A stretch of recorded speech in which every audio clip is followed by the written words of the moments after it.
Each city in Asia has its own unique features, and traveling between them is easy. Let's collaborate to create an attractive urban environment for digital nomads. Thank you very much for listening. Please enjoy Fukuoka City.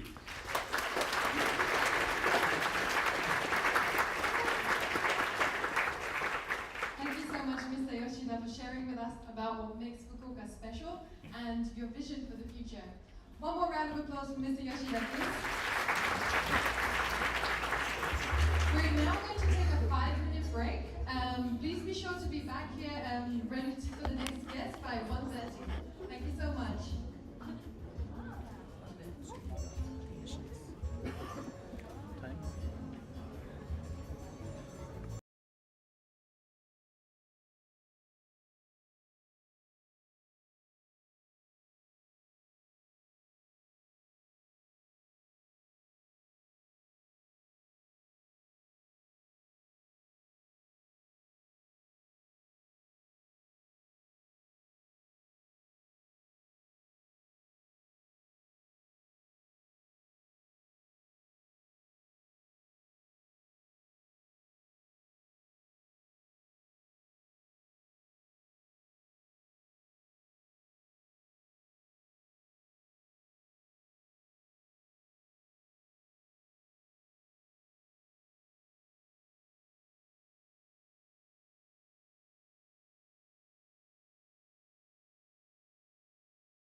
Nomad's life. I'm sure many of you have noticed the booths in the lobby from Lenovo and Microsoft. We encourage you to stop by and experience the demo machines and pick up some commemorative items. Check it out on your way out, guys, if you're taking a break. We're fortunate today to have two very incredible guest speakers with us, Mr. Sato and Ms. Yaginuma. They'll be sharing their insights and experiences on this topic, giving us a look into the innovative ways AI is reshaping how we work, travel, and live as nomads. Now, please, let's take a look at their VTR.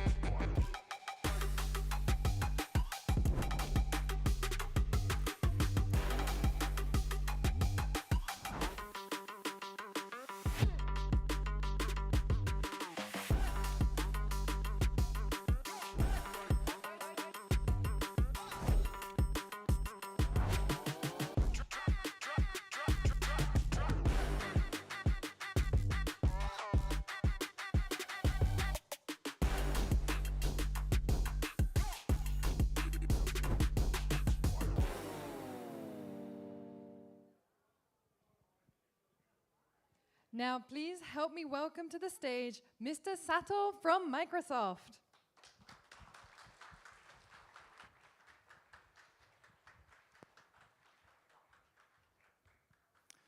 Good afternoon. Welcome to Colive Fukuoka, and thank you for joining the sessions. And then today I'd like to talk about the Copilot and Copilot Plus PC. But now you may think about what this guy wearing. So this is the outfit for the Mikoshi festival.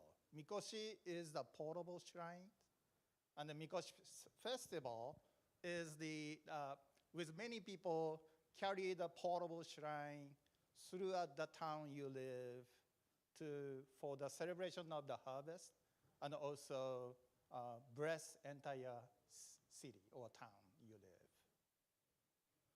This is a no theater, and this is a stage. But at the same time, this is a quite holy place. So maybe you notice everyone wear this. This is called tabi for kimono. And then, since this is a holy place, you cannot wear shoes, socks, even barefoot. So everyone have to wear this one, right? So I thought, okay, so if I need to wear this tabi, maybe I need to kind of coordination perfectly. So I decided to wear this one. Thank you. I want to give a little bit of a cultural flavor for those people who come from overseas. So again, welcome to Fukuoka for these sessions. So with that, I'd like to talk about Copilot and Copilot Plus PC. So how many of you actually using Copilot or Copilot Plus PC? Raise your hands. Oh, okay, thank you. Thank you for those people who are using already. But for those people who are not using, let me show you our voice of customer first.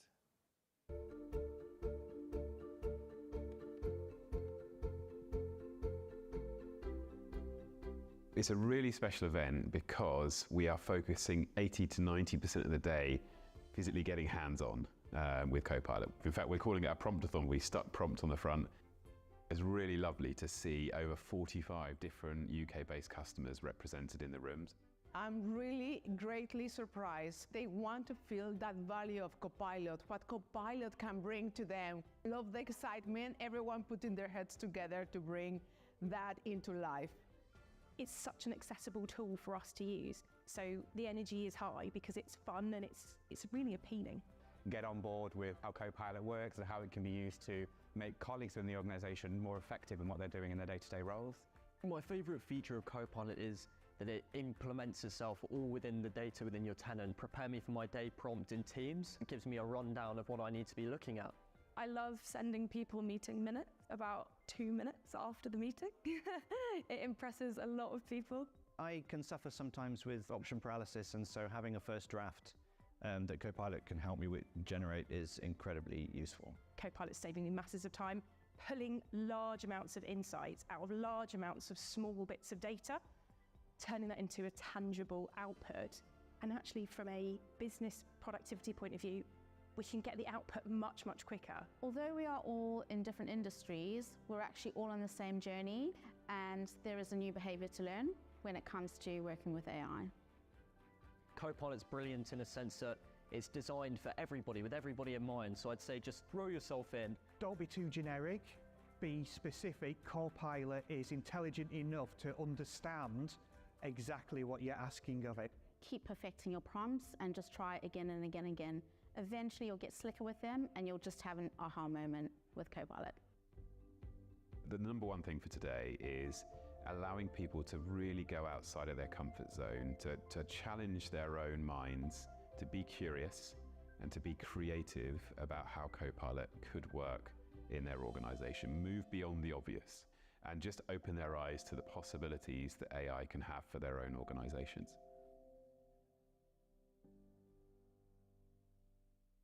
So Copilot is a generative AI using public, enterprise, and personal informations.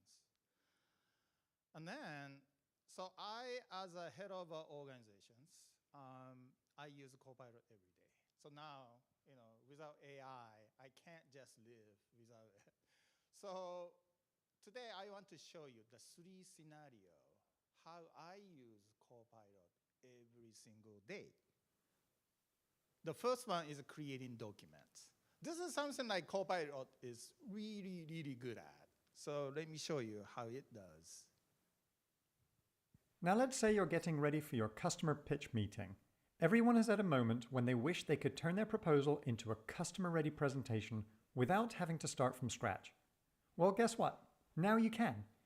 Using just your own words, Copilot can translate Word into PowerPoint, and it can also translate PowerPoint into a Word document. Now you have a professional-looking presentation that you can hone and polish. Let's say you want to add a slide. Give Copilot some quick instructions. There it goes, ready for you to review. So this slide is too wordy. Let's ask Copilot to make it more visual. I'll give it a few seconds. And check this out, Copilot can even animate the slide. It gives it a professional design treatment in a single click. But it doesn't stop there. Copilot can even generate speaker notes. No, I'm serious, speaker notes. It's not only a time saver, it's helping me be a better presenter and close this deal. So with this feature, like today, I just start creating document using Copilot, then I just modify a little bit. So that's kind of new behavior I have. And I'm sure you as a nomad worker can get many things out of this feature. Second one is prioritizing your day-to-day tasks. Every single morning, I type, please prioritize my tasks for the day. Means you have many emails. Many of them, probably you haven't read it, but within the unread email, there must be some important things or some requests could be there, but you don't have a time to read through everything. So what I does is ask Copilot to prioritize for me. So let me show you how it works. Back from vacation and way behind on our marketing video. Let's see if Copilot can help catch me up. Okay, down here, this little spot has some quick, helpful prompts. I need highlights from the past 7 days. And okay, cool. Looks like we still need logo approved. And okay, this script one is important to me. Click the little citation number, jumps me direct to the message. Highlighted in red there too. Pretty quick way to get caught up. That's what Copilot can do for you. I love this feature. I just can't tell you. This feature, without this, I can't live day to day. And the third one, this is also a very, very interesting feature. How do you manage unattended meetings? So it means I can ask Copilot, attend those meetings, which you cannot. Like me, I get many requests from people, colleagues, but I cannot attend all the meetings. So the idea is Copilot do works for me.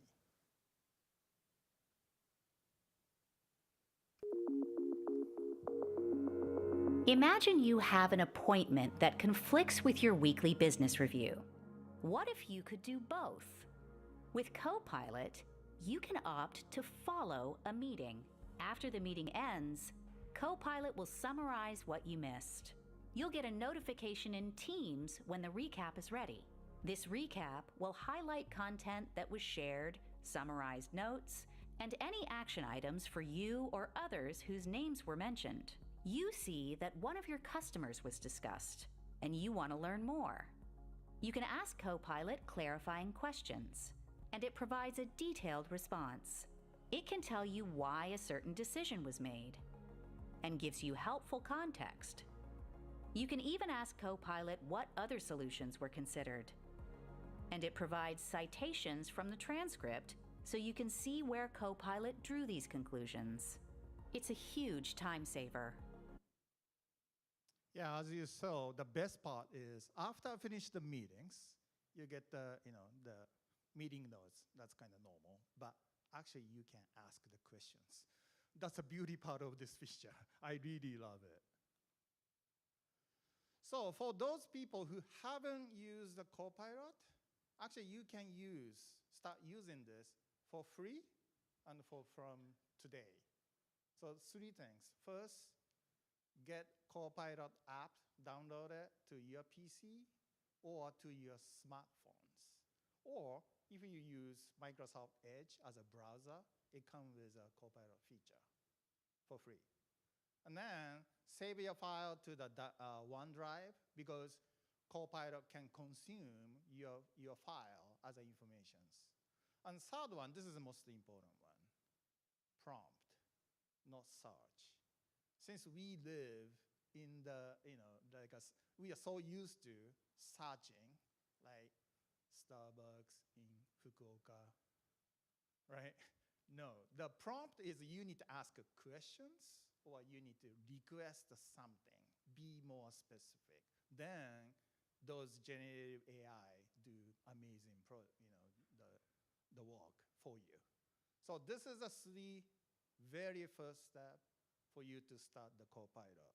Please download right after this sessions. Now I'd like to shift the gear from Copilot to Copilot plus PC. So this is the fastest and most intelligent Windows PC ever. What it does is, so first of all, you may have heard about the AI PC. Within the AI PC, Microsoft created the new A class called Copilot plus PC. Those PC come with an NPU, neural processing unit. It's specialized for calculating AI. And then NPU, neural processing unit, with a performance with 40 TOPS, means 40 trillion operations per second. So every second, this NPU can calculate 40 trillion times. So any of those AI PC come with 40 TOPS above NPU, we call it Copilot plus PC. So what it does, let's roll the video. Marcella has an idea to transform her business. And with her Windows 11 Copilot Plus PC, she's ready to turn that idea into action. It all starts here. Recall remembers almost everything seen on Marcella's PC. In a personalized timeline, she can scroll or search to find exactly what she needs. And Recall provides her with privacy controls over what it can save.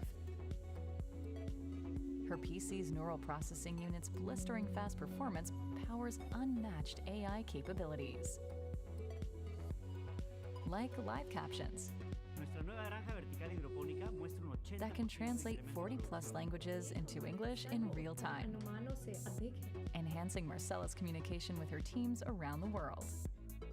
And creating impactful summaries and striking images is faster than ever. So Marcella's team can craft presentations that go farther. When it's time for the big investor call, exclusive AI-powered Windows Studio effects like portrait light and eye contact give Marcella the professional polish she needs to shine. Unlock your team's superpowers with Windows 11 Copilot Plus PCs. A new AI era begins at work with the fastest, most intelligent Windows PCs ever. So Copilot, difference between Copilot and Copilot plus PC is the Copilot plus PC, you don't need to access to the internet or the cloud. Because of the NPU power you can calculate those AI just locally. So that's kind of new capability we're going to provide for nomad workers. So with that, I'd like to invite Aya-san from Lenovo Japan. She is going to talk about the more detail on the Copilot plus PC. So Aya-san, please come in. Hello, thank you, Q-san. Good afternoon, and welcome to Colive Fukuoka. Thank you so much for being here today. So we are so excited to share our new AI PCs in this event. So Q-san, so to share more details, why don't we switch to watch the video firstly? This is more than a laptop launch. This is a you launch. Your vision visualized in seconds. With Microsoft Copilot on every Lenovo AI PC, that's AI-powered inspiration in your hands. That's smarter AI for you. Lenovo, Lenovo. Yeah, so it's really a great movie, right? Collaborate Lenovo and Microsoft. So as you can see in this video, Lenovo's focus is on making AI accessible to everyone. So AI has the power to unleash unlimited potential for all in personalization, productivity, and collaboration. It is not just about the laptop. It is about you. So it's actually, together with ecosystem and Copilot, the community, we have been creating a whole new category of smarter AI for all. So it's actually we believe to make, in order for AI to work well, it has to work for all. Lenovo will never stop innovating and bringing more AI device choices to even more people. To make that happen, Lenovo will drive the transformation in the leading design and then innovation in user experience. So now, switch the gears for the personalization itself. Let's watch the next video.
So Kyu-sen, how was it?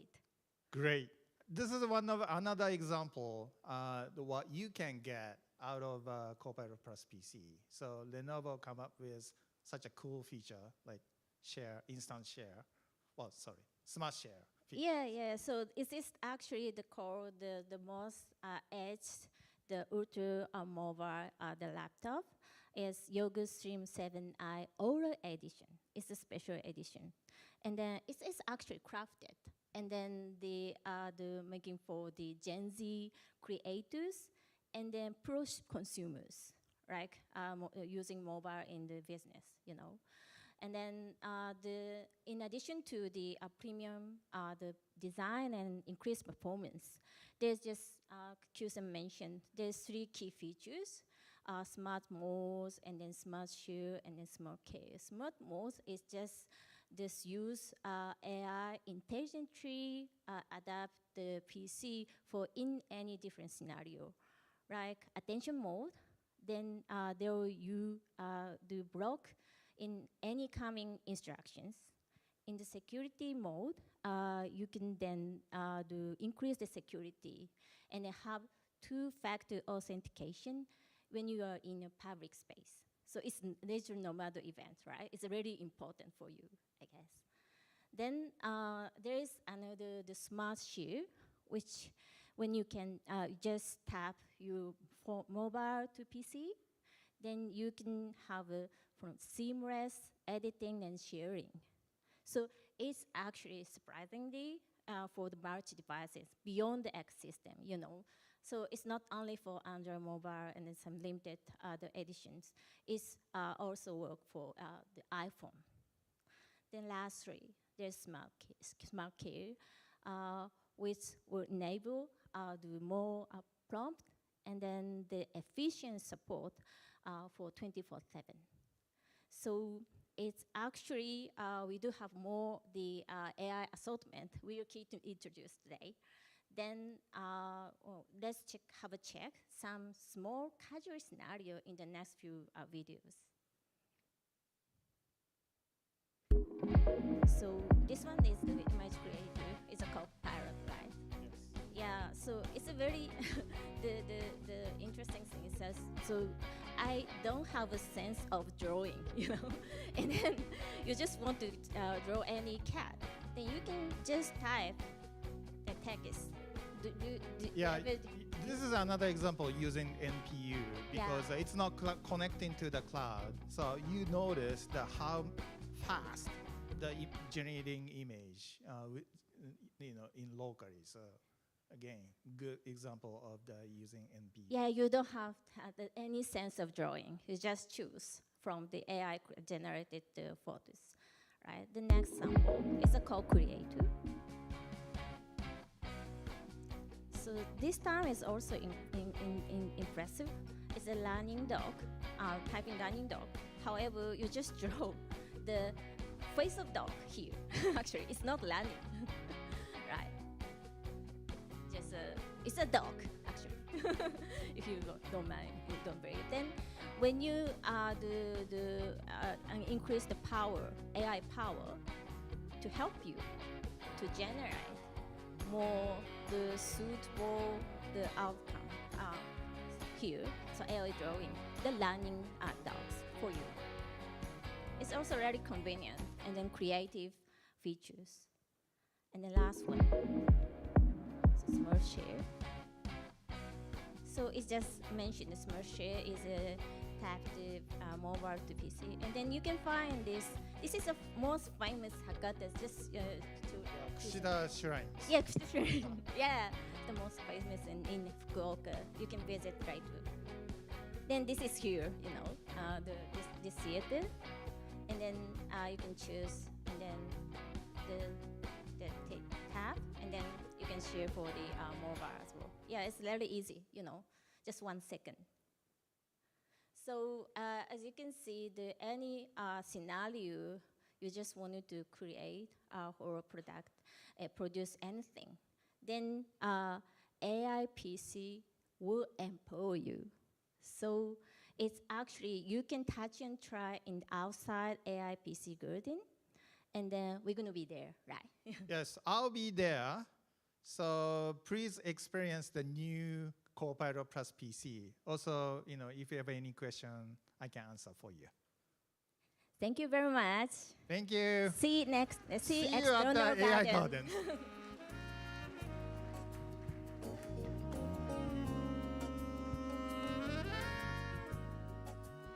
Thank you so much, Mr. Sato and Ms. Yaginuma. Thank you so much. Please give them one more round of applause. It was fantastic.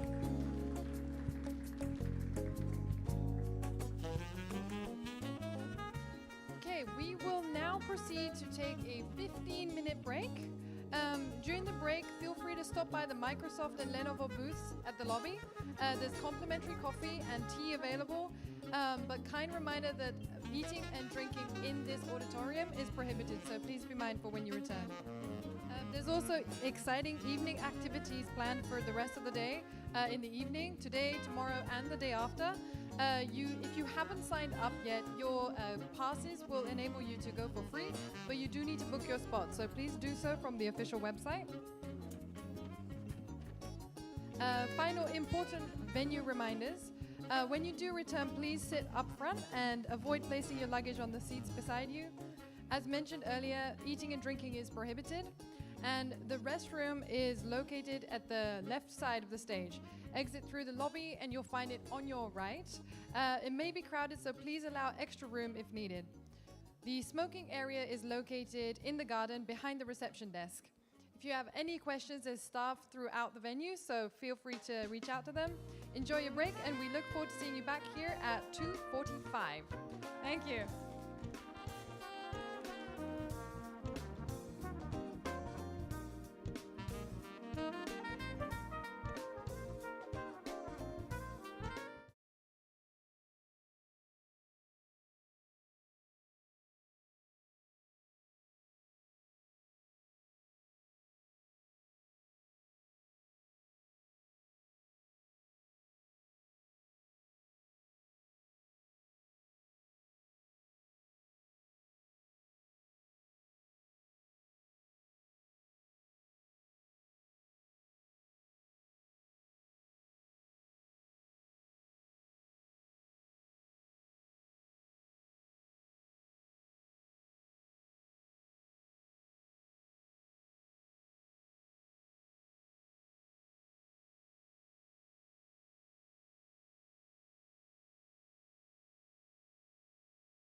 never connected. Please give it up one more round for Justin Yu.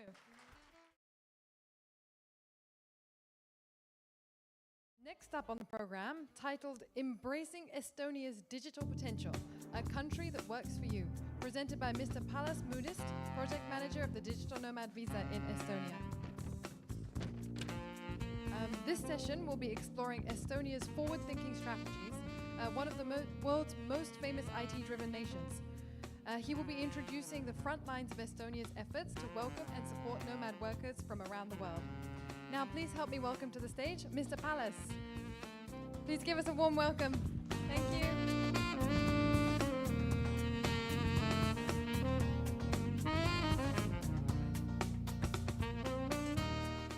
Hello everyone.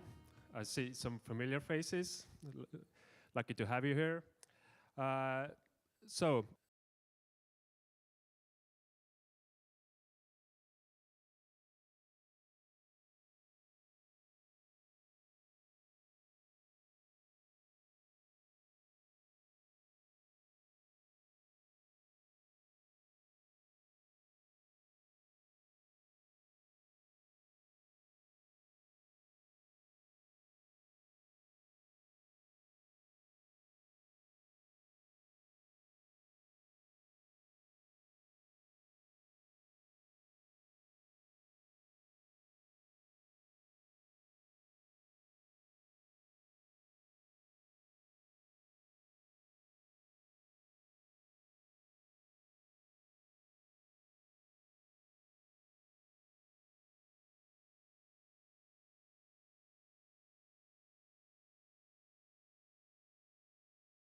Lifestyle and wabi-sabi concept. I'm really happy to be here. I know that this conference is a dream come true for Akina, to whom I'm super thankful for the invite. So thank you, Akina, and the whole Colive Fukuoka team for having me. And also, I think it's this year has been a dream come true for many nomads around the world who are aspiring to visit Japan and stay here longer, as Japan introduced their own version of the nomad visa with some new and updated requirements that Estonia and all the other countries have to take into account as well. But as we are all Estonia is around the world, on the other side of the world, let's take a quick look where Estonia is and what it is. Estonia is situated in the northern Europe. We have a population of 1.3 million, which is a little bit less than Fukuoka city. But what we do have 10 times more than Fukuoka prefecture is land mass. So Estonia is has few people, but a big mass of land. So we have a lot of room.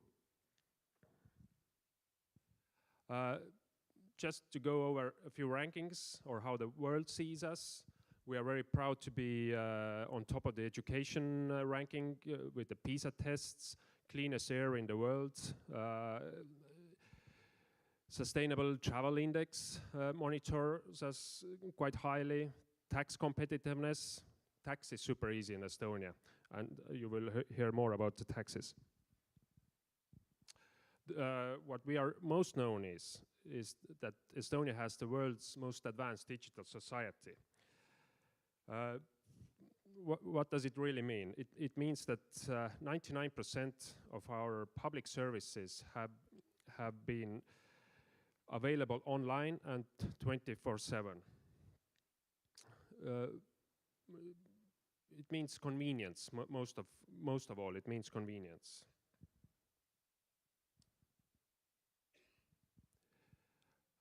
There's only one service or one public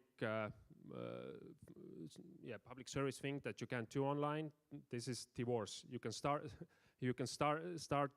marriage online, or the process of marriage online. You have to be in person but you have to be in person when you are having a divorce. So the last thing, I'm not sure that we ever digitalize this one. So let's see. So we got a bit carried away with the digitalization. Like I said, 99% of the services are available online. Maybe here on this slide, the most interesting one is that in the Christmas time, you can register for a Christmas tree online, and then you can go and find your tree in the forest and bring it home, and you can pay for the tree also online.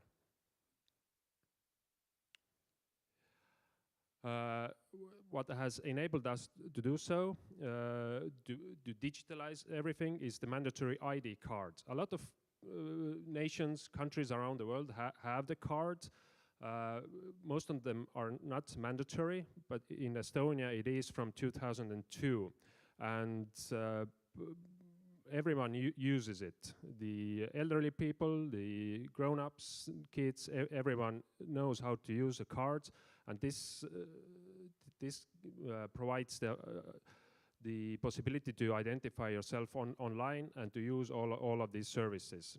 Of course, the plastic card is not very popular nowadays, so we have various other ways to identify ourselves now. We have a mobile ID and a smart ID, which is an app. So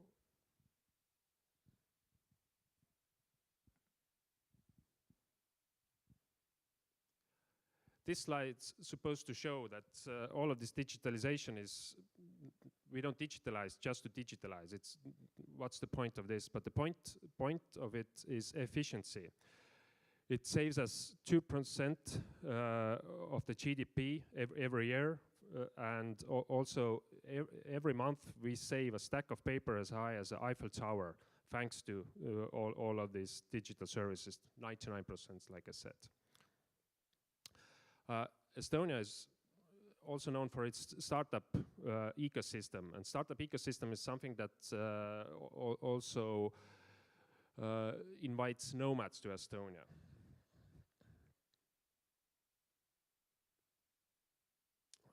Let me just.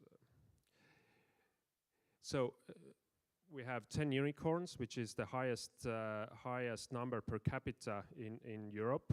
I think when you remember the first slide about Estonia, that we have only 1.3 million people, then you understand that we in many aspects of life, we are number one per capita.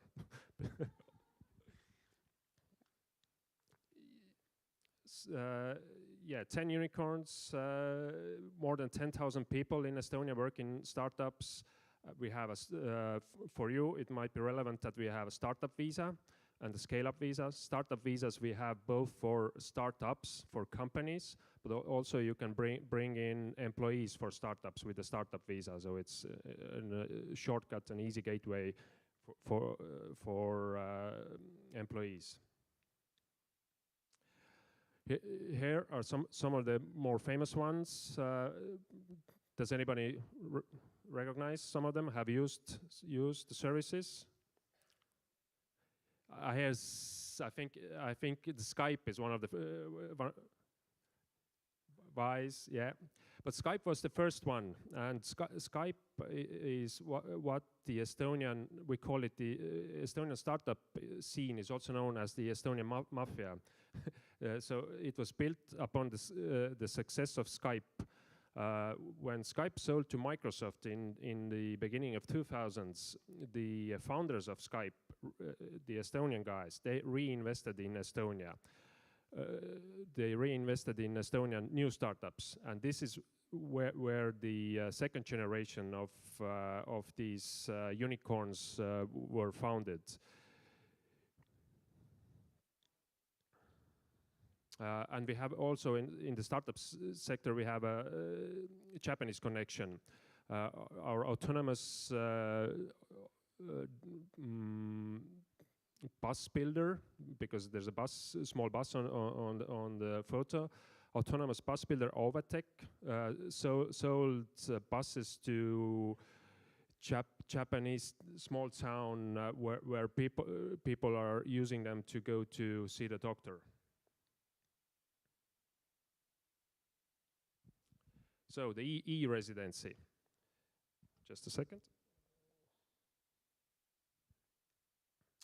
E-residency might be one of the most useful tool for digital nomads around the world. It's very well known, it's very well received. We have more than 108,000 e-residents all around the world, which makes it could make it the second biggest city in Estonia on population.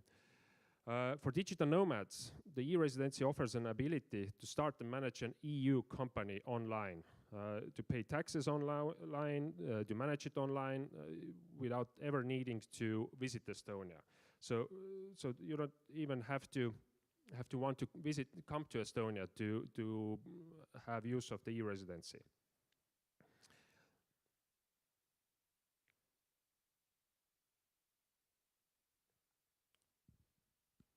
So what is e-residency? Again, it's a government-issued digital identity that allows global entrepreneurs and digital nomads remote access to Estonian digital ecosystem. It provides secure authentication and the ability to sign documents with advanced electronic signatures, making it perfect for managing businesses online for anywhere in the world. So it sounded very... It sounded like a marketing thing, but it's useful. Are there any e-residents? I know at least 1, 2, 3. Great to meet you. So now about the visa. In August 2020, Estonia was one of the first countries in the world to introduce a new type of visa for remote workers, the digital nomad visa. I think being first gave us an edge on. I mean that we got a lot of publicity out of it, and we consider it to be a very successful project for us. Now there's, I think, over 70 countries in the world that offer digital nomad visa, and the visa itself, it's not so sexy anymore. So it doesn't mean that it's not necessary, but it's necessary to work on the conditions and to tailor it more to the current needs of nomads. I think the space is changing so quickly, and I think today and tomorrow more speakers are speaking about this issue of to whom these visas cater to, and are they being successful for the country and also for the customer or the nomads. So this is something that we see that there's a lot of work to be done, and Estonia is happy to be part of the conversation of the future of the nomad visas, but also the lifestyle and the digital nomadism itself. Estonian visa, just to quickly go over, nomad visa offers, you can stay in Estonia up to 1 year, you can extend it for 6 months then. You have to be an employee or entrepreneur with a company registered abroad, not in Estonia, or you can be a freelancer and your customers have to be mostly abroad. From this year, we also allow working for Estonian companies with the digital nomad visa, so this is a big news for us. The income threshold is still quite high and similar to Japanese version, and I think the main pain point with our visa is that you have to apply and collect it at the embassy. Estonian embassies are not. There are not too many embassies around the world, so this is a pain point. and it's cheap, and it's you get your feedback in 30 days. So it's cheap, and what's the word I'm looking for? All are good words, but the process is not hidden. I mean, it's transparent. It's quite transparent compared to some of the other countries. Now, what's interesting for me are the statistics. If we compare, look at the number 850 visas over a 4-year period, it sounds kind of pathetic. Compared to my friends Gonzalo's home country, Portugal. I think they processed that amount in 3 months or something like that. But this 850 approved visas has given us some good insights to the nomad movement in general. But last year, in 2023, we introduced a survey at the border where we ask visitors, it's a little bit vague question, but do they consider themselves a digital nomad?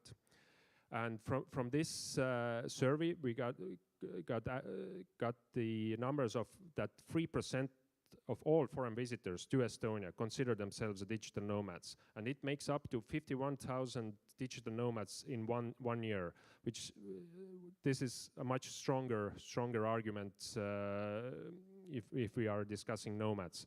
And the 18% of all business travelers consider themselves to be digital nomads. These are the numbers from last year. We are keeping collecting them, and we hope that this will be a hard data to build upon all around the world, because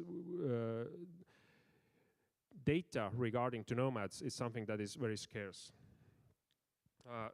Quickly, I'll go over the top nationalities. These are the numbers for the visa.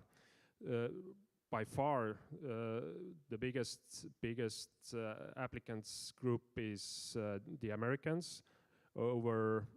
They make over a half of all of the applicants. It's very similar to the data that we see all around the world. 30% of women. There's room for improvement there. What's in it for Estonia? Why do we work with digital nomads, and why do we have the visa? So Estonia is trying to be innovative and technology based on technology, and we want to make our decisions based on data. So introducing a nomad visa is just one piece of the larger puzzle that is Estonia digital society. Of course, it supports our startup ecosystem, because the nomads that come to Estonia, they usually are startup related, or they are looking for connections, for community within startup. And of course, revenue through their consumption. If we consider the 51,000 people, we can roughly estimate their budgets. It makes a lot of impact on Estonian economy as well. So what's next? I've really quickly touched upon it earlier, that we need to reconsider the visa offering and cater it to today's needs. Yeah, change is constant, adapt you must. The nomad space is moving so rapidly that I think even Yoda couldn't adapt to it as quickly as needed. Some of you already know him. This is Steve, but I will end my presentation with a funny video from Estonia. But oh, hold on. No, let's try one more time.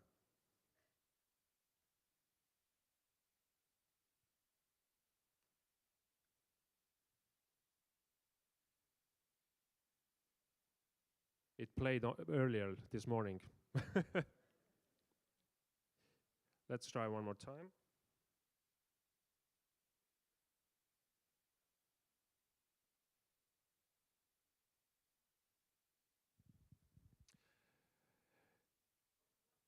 Yep, maybe it's coming, but I wanted to say that I'm here all throughout the week. Come and talk to me about the visa. It's hard to lose connection in Estonia. Right now I'm connected to the internet because it's everywhere. Digital society, such Estonia. That's how I stay connected to my colleagues while doing my job. From the bog. You say you're in the bog? Hey, I'm in a sauna. And I feel myself connected to Mother Earth. 20 minutes from any place, and you're surrounded by nature.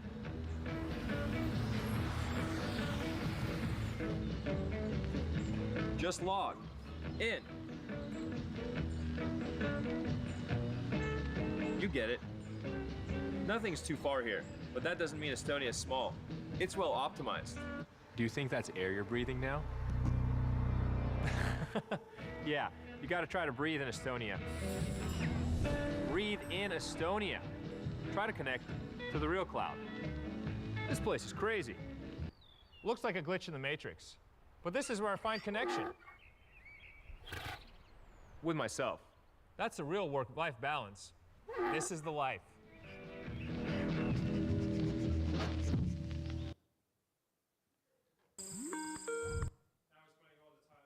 But thank you, and come find me and let's talk about the visa processes.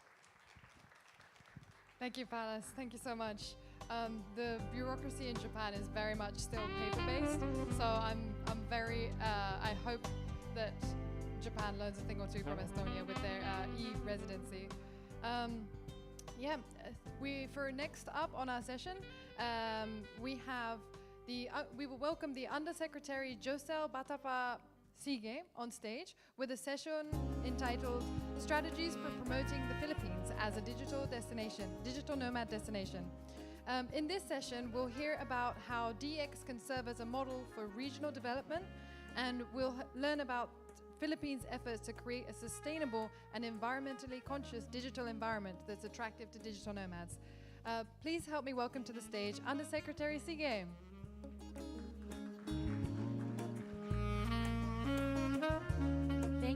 Thank you, Jasmine. Thank you for the introduction. Konnichiwa, Fukuoka.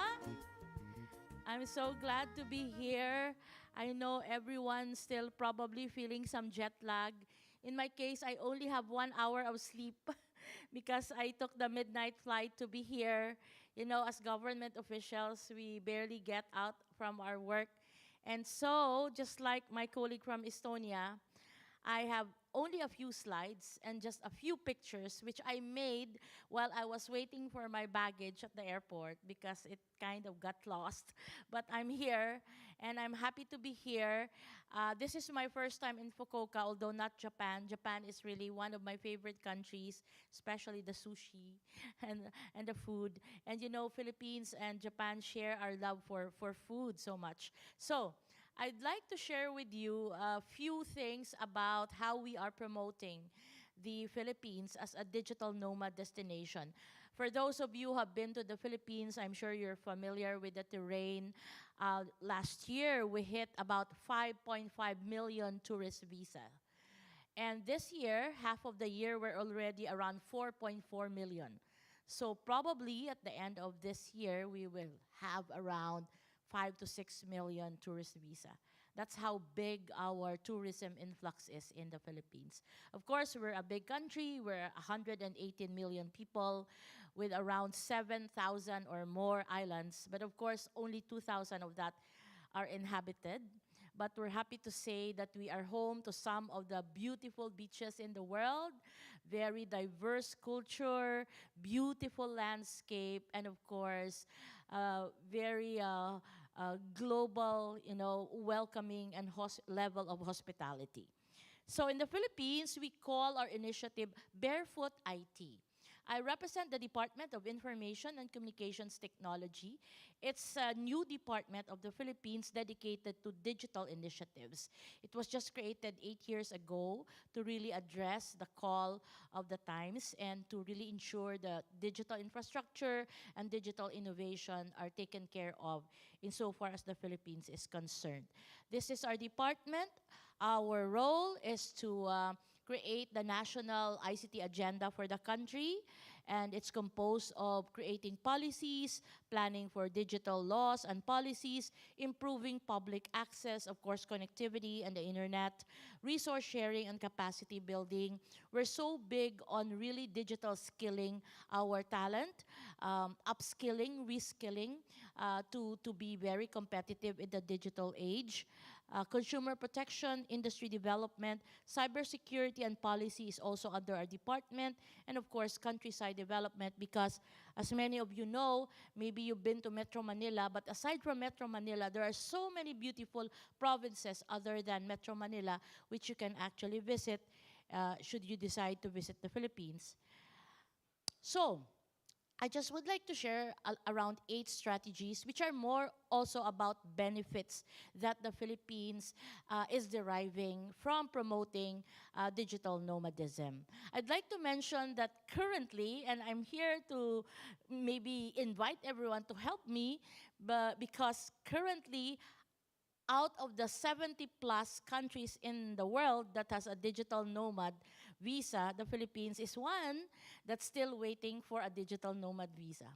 Imagine, with 5 million tourist visas already every year, just imagine how the digital nomad visa can actually be a linchpin to additional tourist growth and promotion, and of course the growth of the economic sector. So, some 8 key points that I'd like to share. First is, we now have a growing community of digital nomads. I see some familiar faces here.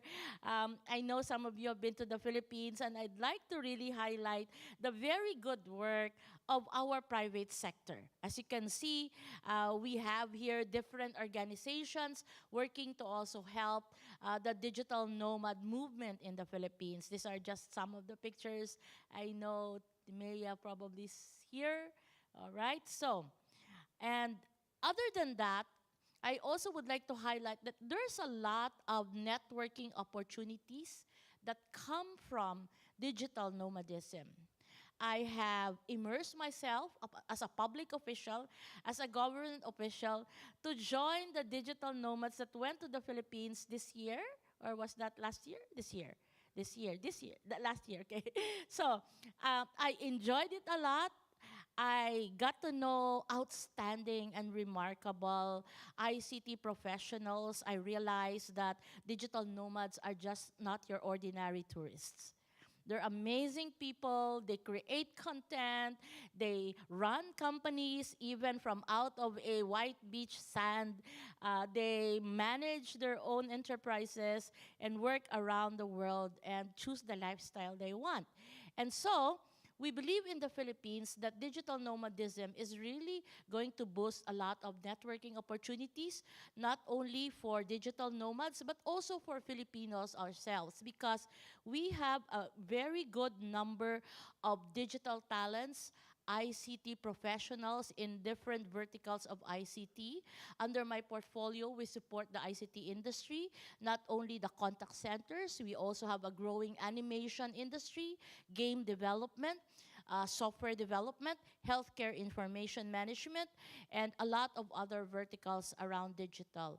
And this workforce can actually serve as a backbone for digital nomads who really want to invest in the Philippines and put up businesses there, given the chance to stay, say, for 12 months or even 3 years as a digital nomad. So this is just some of the friends I've met because of the networking opportunities that digital nomadism provided. Number 3 point I'd like to raise is really the growing government support that we're having now. Particularly, the Department of Information and Communications Technology. Last year, I'm proud to say that our department, our minister, and I am the Deputy Minister for ICT Industry. We launched the first ever Philippine Digital Nomad Summit in Siargao. As we speak today, we are actually having the second Digital Nomad Summit in Siquijor. So I actually skipped being there despite the fact that it's our event just to be here in Fukuoka because I'm really very interested to see the global stage in so far as digital nomadism is concerned. So, but then again, this will already be every year, starting of course last year. And now that I have seen the world ecosystem of digital nomad, I'll make sure to inform everyone the dates and the venue of our Digital Nomad Summit as far as the Philippine government is concerned. As you can see, I've been promoting the passage of digital nomad visa for the Philippines. So, the fourth point I'd like to raise is that digital nomadism actually boosts local economy. This is very close to my heart. I'm a national government official, but I come from a small city called Bacolod. We call it the City of Smiles. If you know Cebu, so that's the Queen City of the South. If you know Iloilo, for example, it's the City of Love. So we have a name for our cities in the Philippines. And so, when you talk of digital nomadism, we feel that this particular movement will not only support national economy, but will really bolster the economy of local communities, of provinces, of cities in the Philippines. And so I'm just sharing with you that as we speak today, we have our Barefoot IT Siquijor. And on November 10 to 17, I'm here to also support the team of Orly. We will have the Digital Nomad Conference from November 10 to 17 in Siargao Island. Okay, so if anyone's interested, you can just meet up with me. I'll be here for tomorrow and then half of the day on the 25th. So, these are some of our countryside projects. We go around the Philippines, different regions to promote digital industries. These are not just simply promotion of digital nomadism. It's also promotion of startups, freelancers, gig economy, the work from anywhere. Of course, you would know that the World Economic Forum says that by 2030, we'll have around 93 million jobs that can be remotable and divisible, and we want to, share a piece of this number insofar as the Philippines is concerned and love to host our digital nomads. Then, of course, in terms of remote work infrastructure, we're trying our very best to ensure that no island in the Philippines is not connected to the internet. I know your biggest concern now for those who have been to the Philippines is really Wi-Fi or connectivity insofar as the far-flung white beach and the mountains and waterfalls are concerned.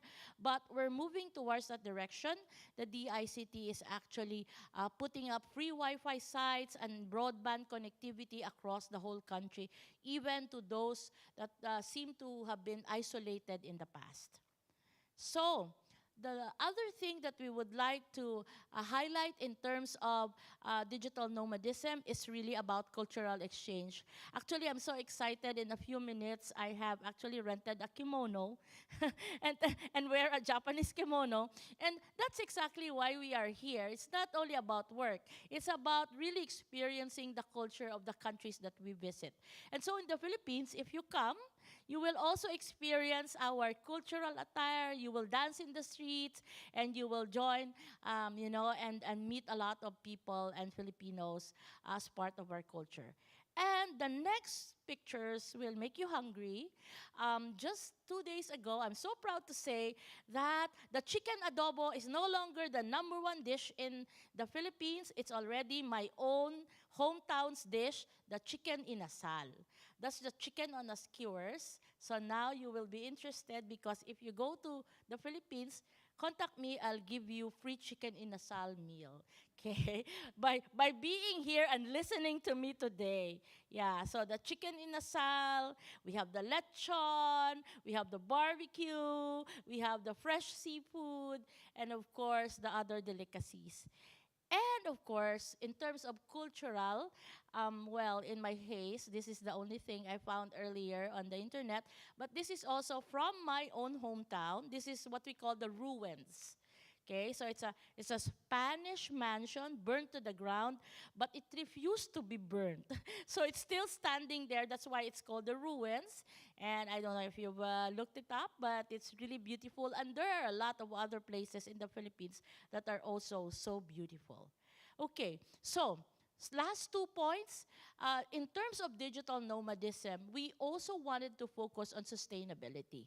The one thing I'd like to really share this afternoon is that when I had this experience with the digital nomads who went to the Philippines, particularly in El Nido, I tried to pick their minds and ask, what do you think should the Philippines focus on if we want to really sustain our growth in digital nomadism?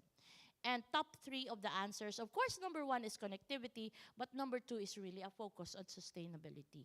How we protect our environment so that our digital nomads can actually also enjoy the freshness, the beauty of our landscapes. And so I'm very proud to say that currently we're focusing on a lot of initiatives to make sure that when you come as tourists, we don't also encourage, when we help and encourage tourism, we don't encourage in the same way destruction of the environment. So if you go to the different islands today, there are so many ways where we are actually able to engage our digital nomads to also become environmental warriors. And of course, lifestyle benefits. I like the opening of the talk earlier, of this session earlier. Somebody focused on the choice that we make, the lifestyle that we make. So in my case, I am not your typical government official. I would like to work in airports, in communities, signing official documents, because this work now is really seamless.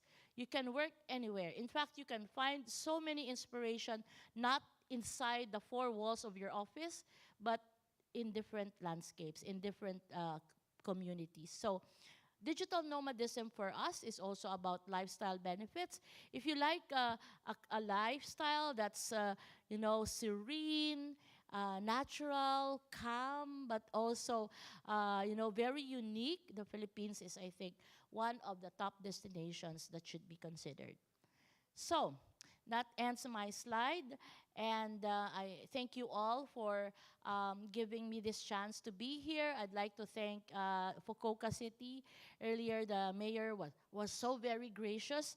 I think as part of my last point, one of the things that we really need to emphasize is a local leader that supports the growth of digital nomadism.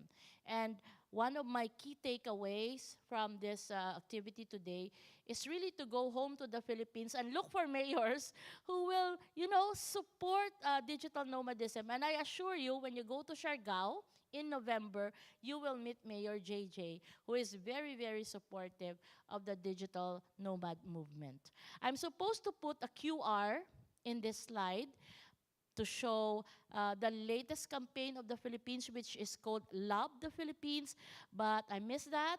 But I'd like you, if you have time, to go and search Love the Philippines. You'll see a 1-minute video of all the things and the places that you will enjoy if you come to the Philippines. Domo arigato.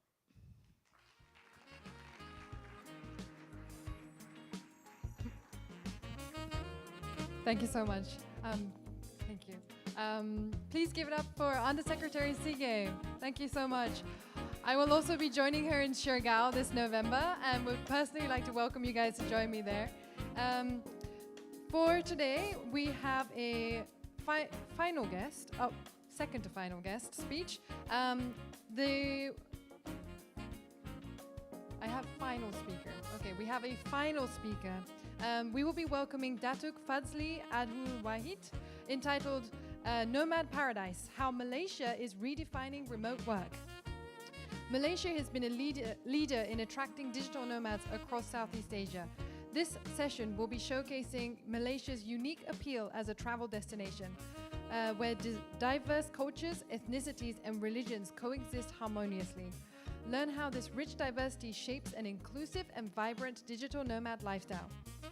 Now, let us give a warm welcome to Datuk Fazli. Please give it up for our final speaker. Konnichiwa. Thank you.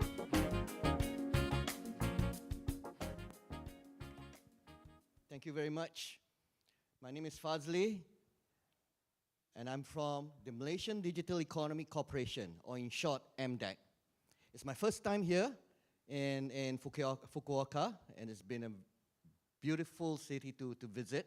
I was in Tokyo about 3 weeks ago, attending the Tokyo Game Show, and that itself was an even bigger event by itself.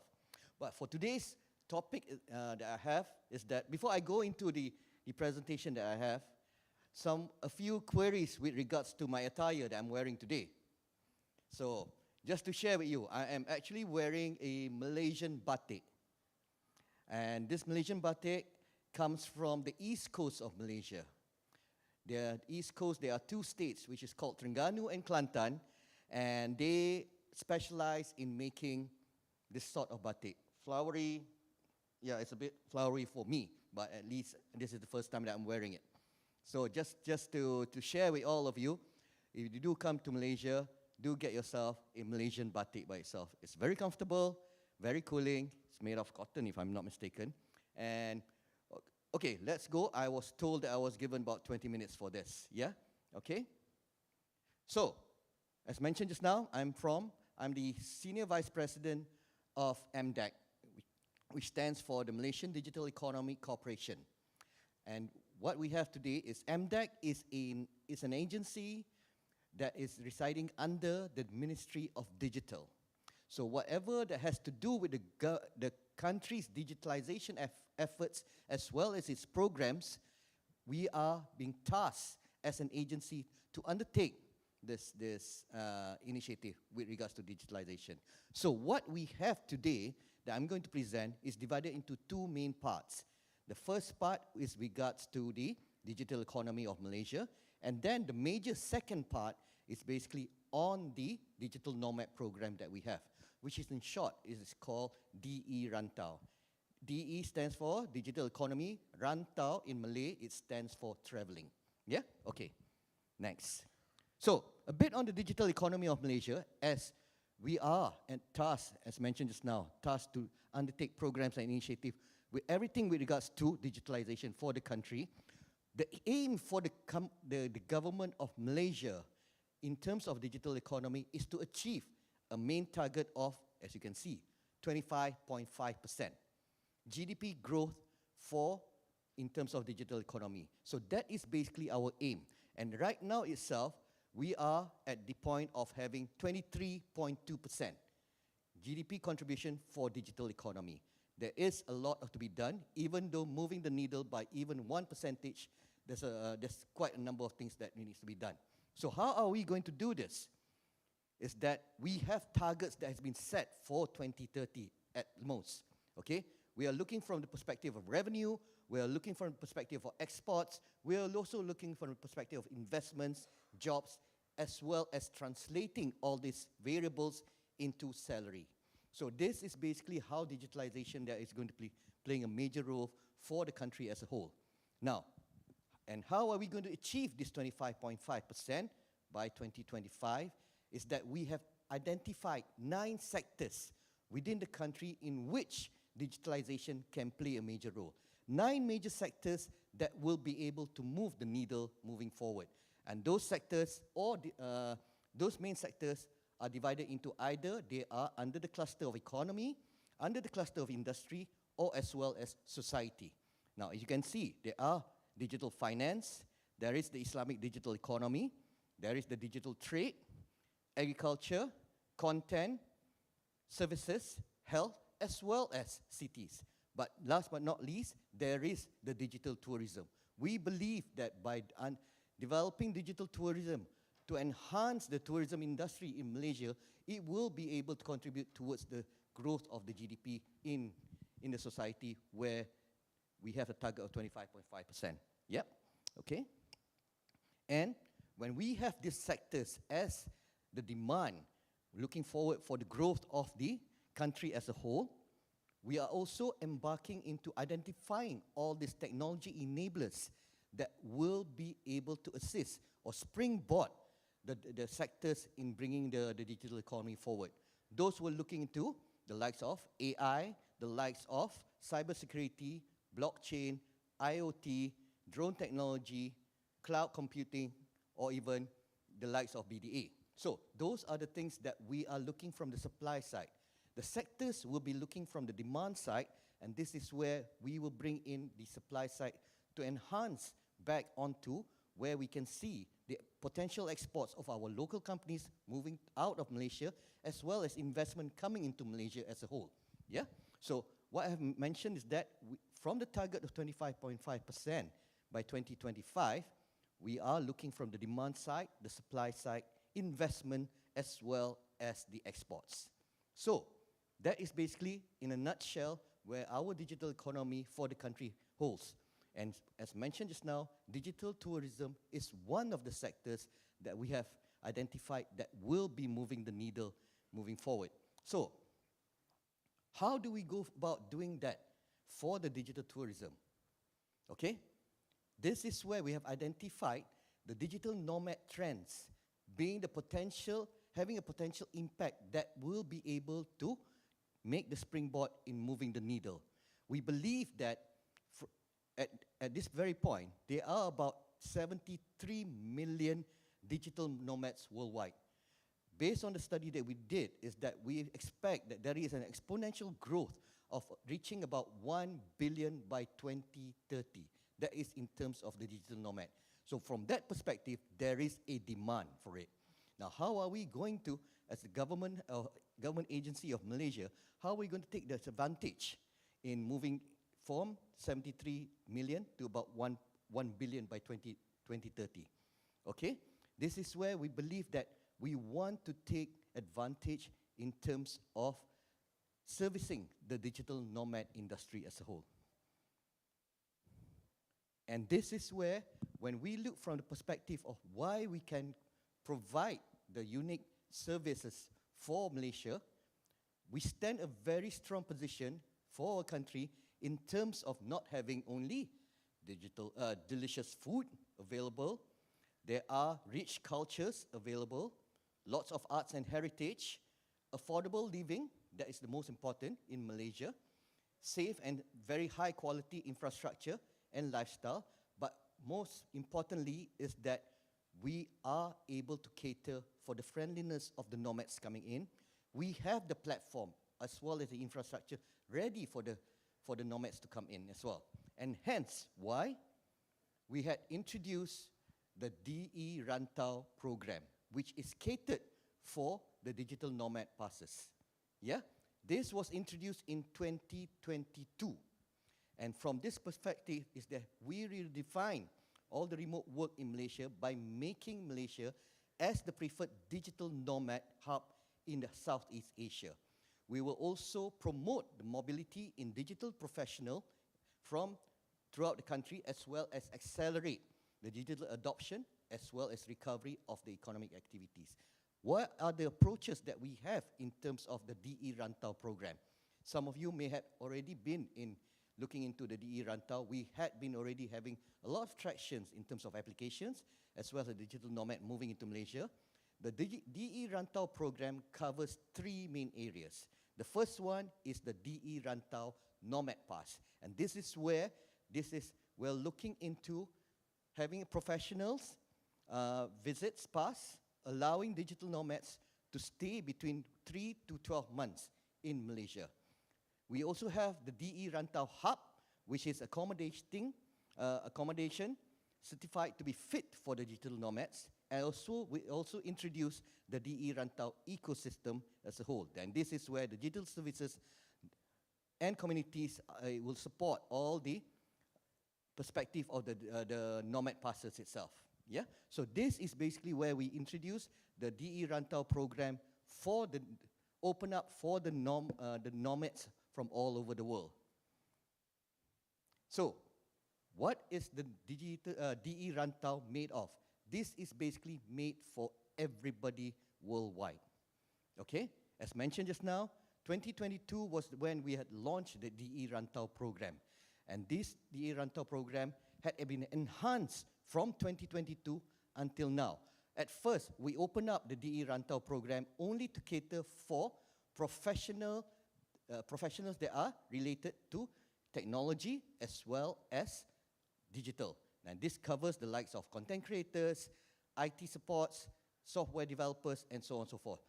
But as we enhanced for the last couple of years, last year we have also introduced, and this year was also introduced, that not only the passes will be applied to professional, digital, and technology type of employees, but it's also now open to non-professional, digital, or technology type of person. So we are looking here from the perspective of having management to be involved or to be welcomed into the program itself.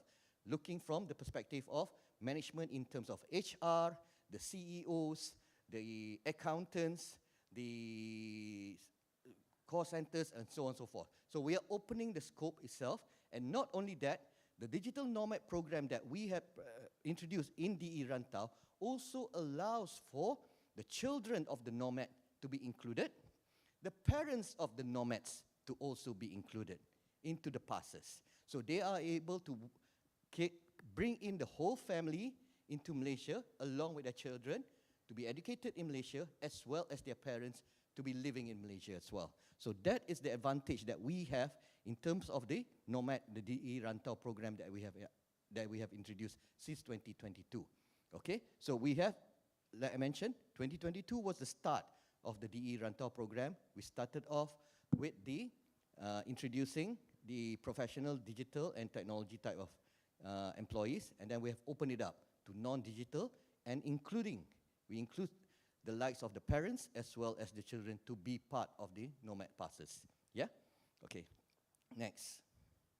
So, when we look from this perspective, you might be wondering, how do we, or how do you want to be part of the DE Rantau program?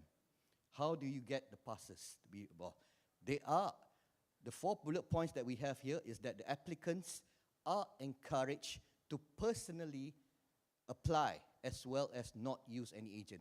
The reason why we are not allowing, or we do not encourage or even endorse the likes of agents to be involved is because of the data secrecy that we are worried about. So whenever you all apply online, it is basically on your capability.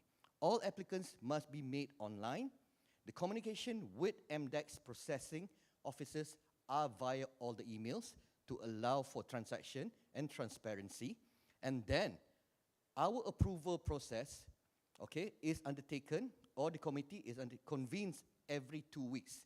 It shows the rapid life cycle of the applications to be resolved as much as possible. Yeah? And the application in terms of the committees are not only MDEC, but it's also include the immigration as well as the KDN. I forgot, there's one more agency which is looking into the home security. Yes, the home security. Thank you, Arifa. Oh, by the way, along with me today is the head of the digital tourism, which is Arifa. If Arifa can stand up to introduce herself. Any questions and answers, she was the one who masterminded, who architected the DE Rantau, as well as Aiza. Aiza is just there. Aiza, you can ask any questions with regards to our DE Rantau program to both of them later on. Okay? I'm just the postman. Thank you. Okay, numbers in terms of report cards. As mentioned just now, we had the launching of the DE Rantau program in 2022. As per 14 October 2024 itself, more than 4,000 applications had come onto our desk. More than 4,000 applications. Yeah? More than 3,500 applications had been presented to the approval committee as a whole. And nearly 2,000 applications has been approved to become the nomad in Malaysia or to get the nomad passes. So that has been a very good number that we had been very proud of in achieving in terms of our report card. And then there's about 1,120 that has been endorsed to allow for the next process to be undertaken. So in terms of numbers itself, it has been encouraging. We're looking at doubling this number up or even increasing to about more than 50% based on the enhanced applicants that I've mentioned just now, that it allows for non-professional in terms of technology as well as digital to be also applying, as well as bringing in the children and their parents as well. So this has opened up the opportunities for more nomads to come in terms of remote workers as well as freelancers. Yeah? Okay, and I've given 5 more minutes to be in there. So what are the numbers? Here, where are the countries that are coming from into Malaysia? Obviously, the top 10 countries in terms of the nomad passes by nationality is what is presented here. Number 1 is Russia, Pakistan. Japan holds number 4, okay, as well as all down to America, Australia, Singaporeans, India, Dutch, as well as French. So those are the top 10 countries that had been interested into applying for our nomad passes. Yeah? Encouraging? Yes. Looking good? Yes. And we hope that there will be more countries moving forward there.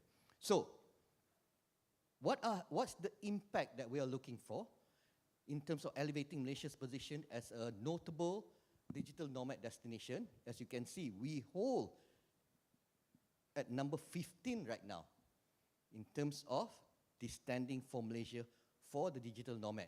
But in terms of Southeast Asia, I was told that we hold the number 1 position in terms of digital nomad. Okay, Japan is next to us. Our friends from Japan is next to us.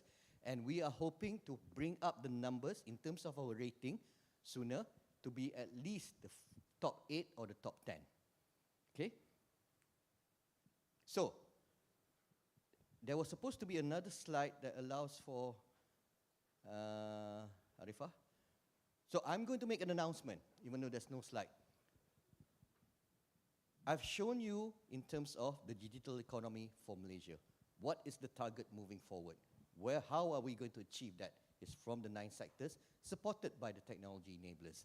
We also introduce you to the DE Rantau program as being part of the programs for the digital nomad that contributes towards the digital tourism sector as a whole.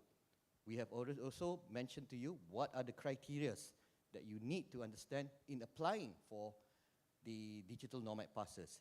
And at the end of the day, I'm glad to make this announcement that we will be holding our National Digital Nomad Conference that will be held in Kuala Lumpur between the 6th to the 8th of December.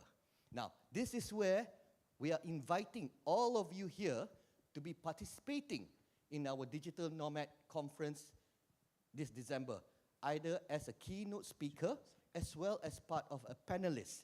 You are much more welcome to come into Malaysia to give your thoughts onto your subject matter expert with regards to the digital nomad. And we are more welcome. And this is going to be a big event because it will be attended by our Prime Minister of Malaysia, as well as the Minister of Digital, which we report to. So we welcome and we encourage all of you to set into the application.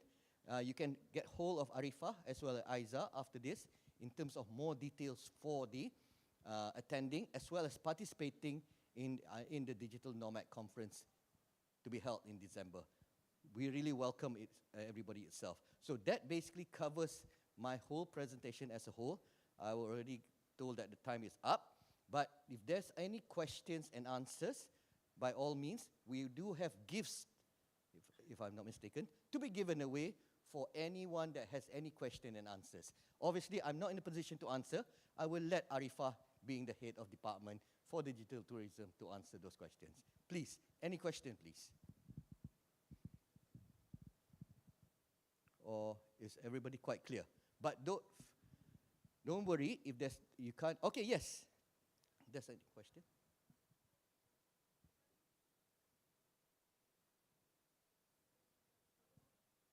Yeah, the information, we are still working with, on the information as well as the agenda, because as this is going to be a big conference, that covers not only the digital nomad, it will also cover the cultural side of it and creativity side of it. So it's going to be a very big event. So yeah, so thank you for the, once, I think our website will have the latest updates with regards to the conference itself. Yes, sir.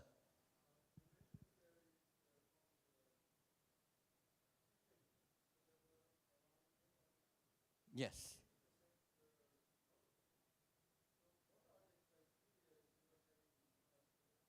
Okay, actually that's a very, very good question. If Arifah can, as being the head, because she's part of the committee that sits into the approval committee as a whole. Yeah, Arifah? Hello. Hi. Okay, so the question is, what is the criteria for application? Minimum criteria is you need to be either a remote worker or digital freelancer, valid employment contract or a valid service contract. If you are a freelancer, you own a company and you are servicing your clients, that's a service contract. Minimum 3 months of validity of your contract, because that actually determines the length of your nomad visa that we will provide to you. Other than that, for technology professionals, you need to earn a minimum income of $24,000 a year. For non-technology professionals, $60,000 per year. And usually we reject applications because number one, the paperwork is not complete. Number two, we were not able to do verification. We couldn't verify the employment contract. We couldn't verify that they are in a legit business, because there are a lot of applications that come in with fake documentations as well. So we have to do the processing. Yeah. Okay.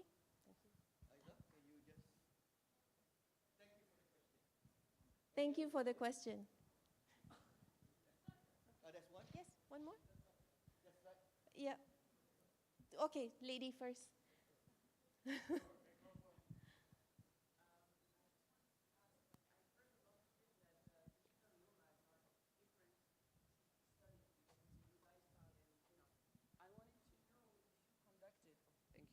I wanted to know if you conducted some like research or survey before creating the pass, and if you have some satisfaction feedback like from the people who did it, in order to just, I don't know, like improve the pass and see what kind of things the digital nomad needs and how you could make it even better. Okay. When we were designing the nomad visa, our dictionary was actually nomadlist.com, if you know nomadlist.com, right? So we follow the persona that they have, which are Caucasian, software developer, earn $80,000 per annum, and those kind of things. So we design it in that way to focus on remote workers and digital freelancers in the tech space. And of course, because we are having the mandate of carrying out digital economy development initiative, so that's why we focus on technology. But as we go along, we realized that now this is our second year. Based on our last year's survey, we know that 40% of nomads in Malaysia holding our nomad pass, they are with family members, so 40% of them. So which is actually different than the typical definition of a digital nomad, right? For people who are supposedly single. But a lot more families are coming to Malaysia. If you can see from the type of nationalities, the top nationalities are also different. We see Russia number 1, number 2 Pakistani. We assume number 2 Pakistani because we are a Muslim country and we have a better quality of life in Malaysia. And then you see also Singapore is in the top 10. So I think the fact that Malaysia can provide a quality lifestyle in a more cost-effective way, I think that's really why it's attracting these type of nationalities into our country. Yeah, you're welcome. Yes, last one.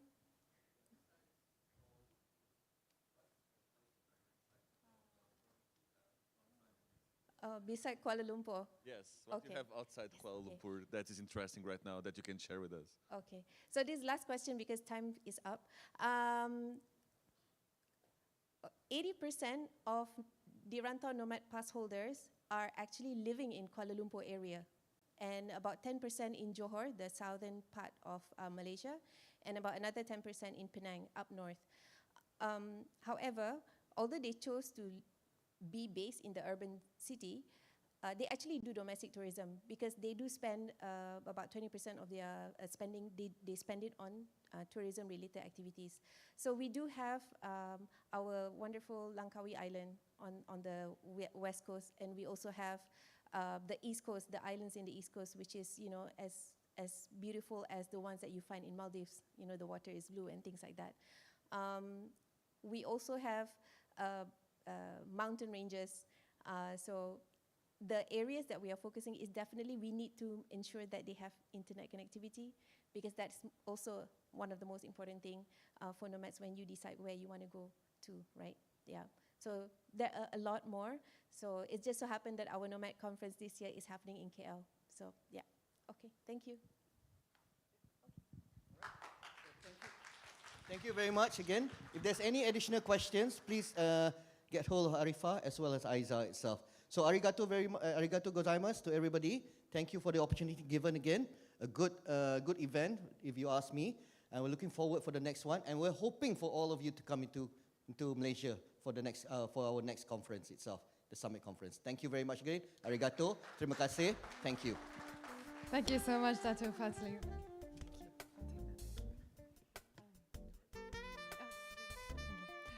Please give it up one more time for Datuk Fazli. Thank you so much. And thank you, Arifa, for answering questions.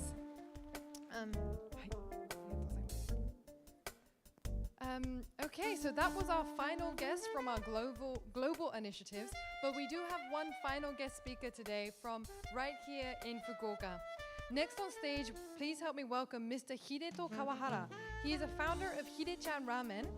He opened his first store back in Hakata in 1993 and has since opened 14 locations in Japan and overseas.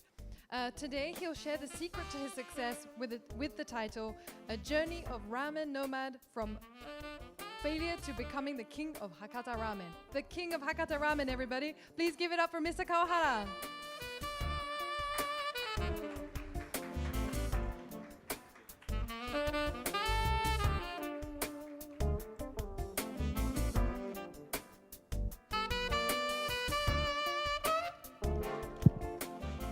Hi, I'm not comedian. I'm just a ramen.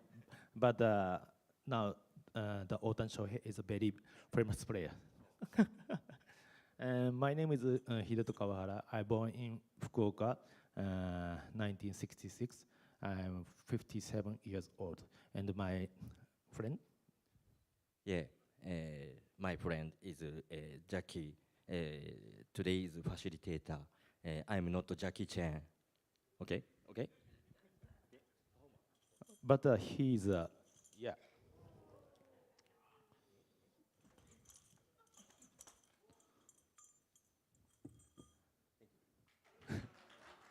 Not yet. あと通訳で、ここは日本語でマリアさんです。はい。Hello everyone, my name is Maria and today I will provide a translation support. Thank you very much. Thank you very much. I'm speaking not too much in the English. She translated, please. And this is my history. I'm born. まあこれいいか。My first store in Shanghai, the 2005, closed, and I have a lot of store closed. Yes, so almost closed. So what he is going to talk about today is you can see the ramen shops highlighted in yellow color, right? So this shops was his unsuccessful shops. Let's put it this way. So he will talk about his failures today. Yes, but like Ohtani is he's 3割バッターってなんて言うんだ。野球で言ったら。Okay, okay, I'm sorry. There is some baseball player, maybe you know him. His name is Ohtani Shohei, and he can play for both how can I say it? He can play both as pitcher and both as batter, I guess. Yeah. Like that, yes. But almost close, but at this Shanghai store and Hong Kong. My first time in Hong Kong, I won the Michelin, Bib Gourmand, the 2012. Then this Cambodia close. It's a Seja なんだっけ?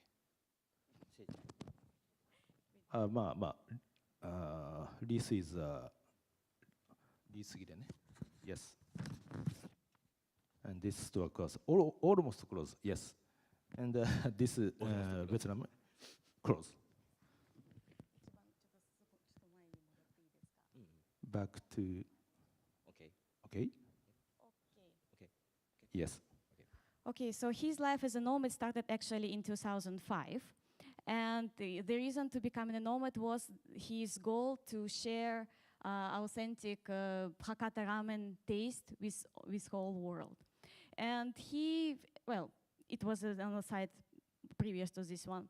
He opened his first shop in 2005 in Shanghai, and he was forced to close it because of the intensifying anti-Japan movement started at those times. And the next one was Hong Kong. Okay, this one is it.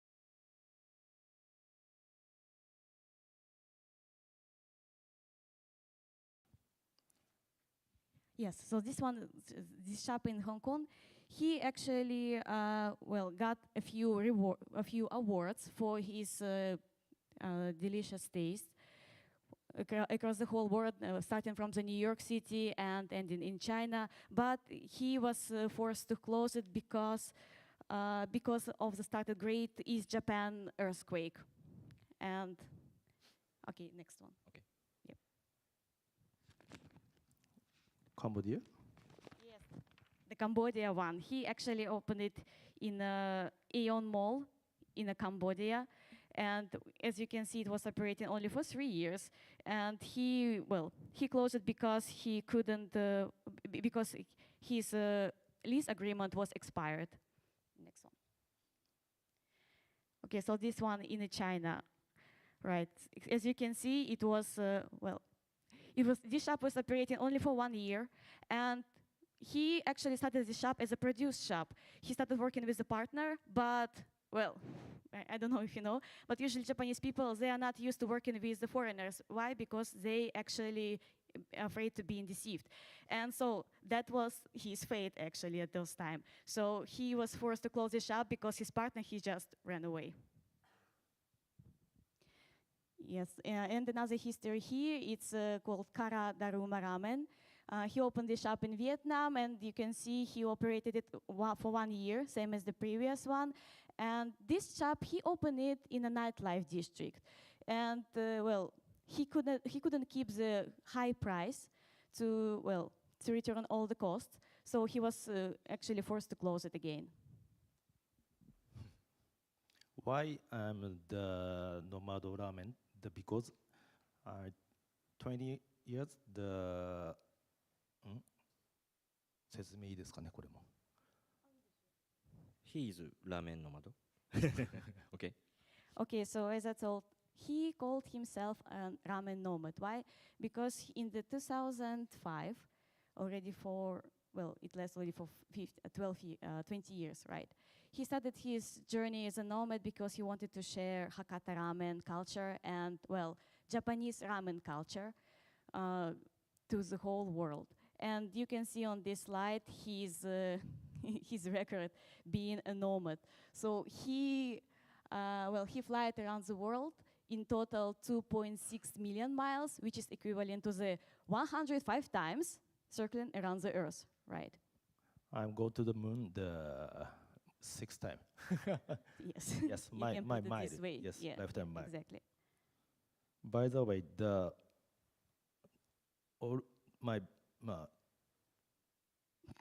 By the way, yes.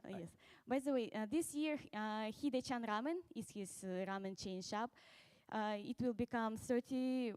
It will become 31 year this year. So you can enjoy movies that they prepared, which cover in whole history of the 31 year of operating his shops. And you can enjoy the movie by scanning this QR code. Anyway, you know they know the Hakata tonkotsu ramen? Do you know Hakata tonkotsu ramen? Okay, that's only, good. Only one. Thank you. Okay. Oh my gosh. I have a store now New York 3 store, Boston in the 3 store, and Taiwan and the 4 store, and Amsterdam and 2 store.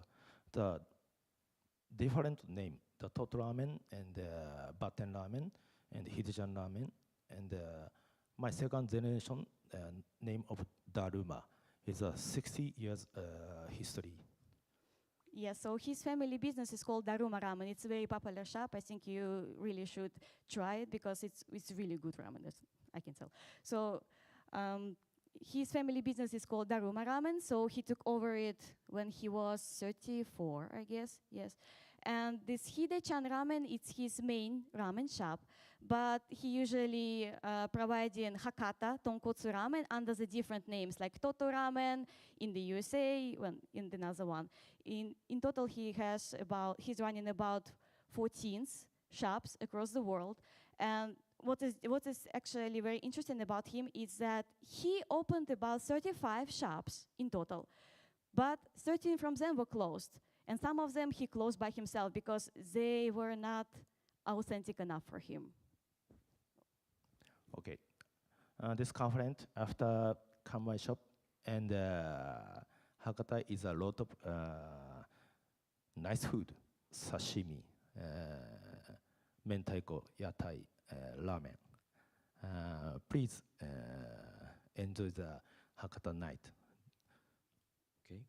So you will have after party after this event, as we know. So we hope you will enjoy very delicious Hakata food ramen. And well, the message he wanted to deliver to you today is about a failure. It's that, well, especially, Japanese people, like they are known as people who want to minimize all risks they can. But he chose to go by different way. So he wanted to tell you that you have to embrace the failure and you have to try actually to put yourself in danger, in risk, and in failure, because every time you can learn something new.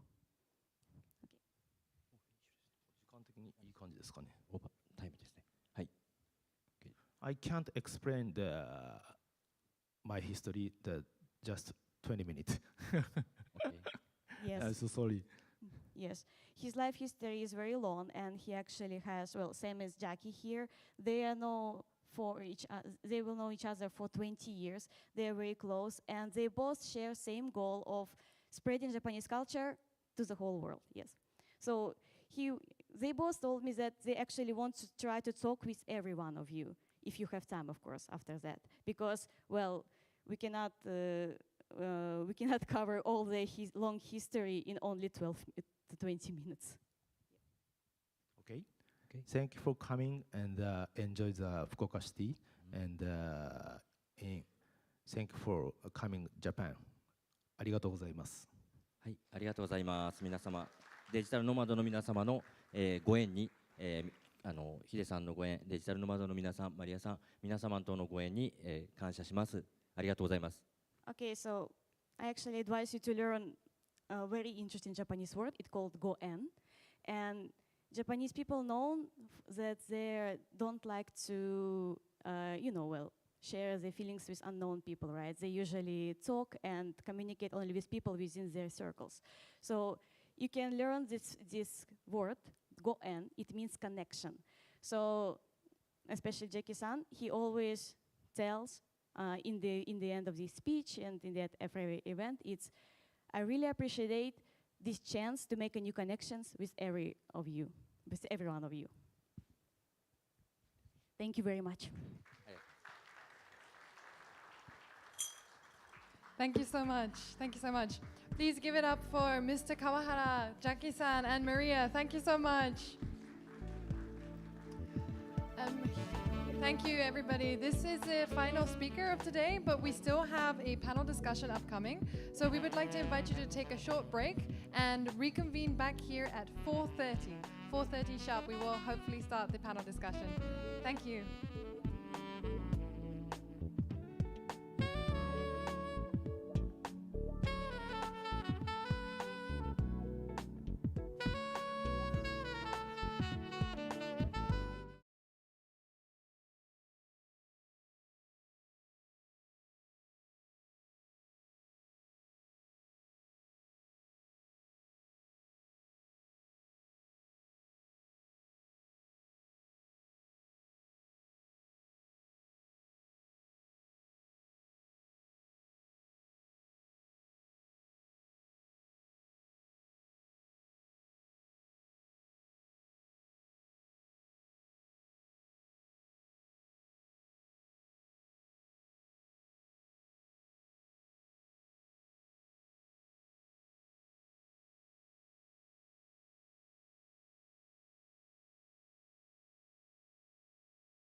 friends who have actually come back at 4:30 sharp.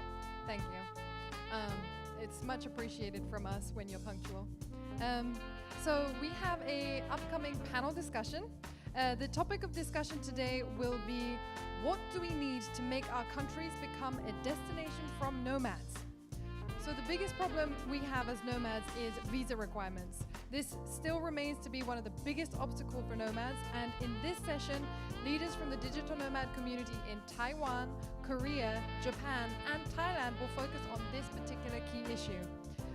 Please help me welcome to the stage our guest speakers for this panel discussion. We have KK, John, Moe, and John.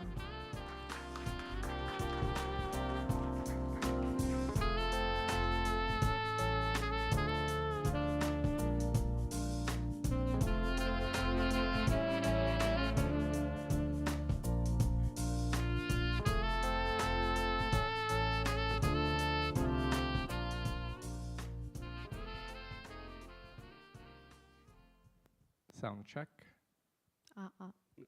Test. Great. Good afternoon, everyone. Yay, we're all here. My name is John Ho. I'm originally from Hong Kong, but currently representing Thailand. And welcome to this panel discussion. I'm very happy to have my friends and my new friend to discuss on this topic. And to just dive into it, I want to have each of them to introduce themselves briefly, and so we can have this conversation in the hopes that we can really work together as a region to attract more digital nomads in our countries and in our businesses. So, Joan, why don't you start first? Hello, everyone. My name is Jung, and I'm from Korea. So I run a startup called Hoppers, and from Hoppers, we run the Digital Nomads. We started the Digital Nomads Korea community. It is a free community for digital nomads to come to Korea. We started a year and a half ago, and it's been scaling, growing very fast. Now we have around like 2,000 online members. And so we operate an online community, also host a lot of events, mainly in Seoul. And from that journey, we started to run a co-living space in Seoul, and now we're expanding to other regions in Korea through workation programs. Yes, Thank you. KK?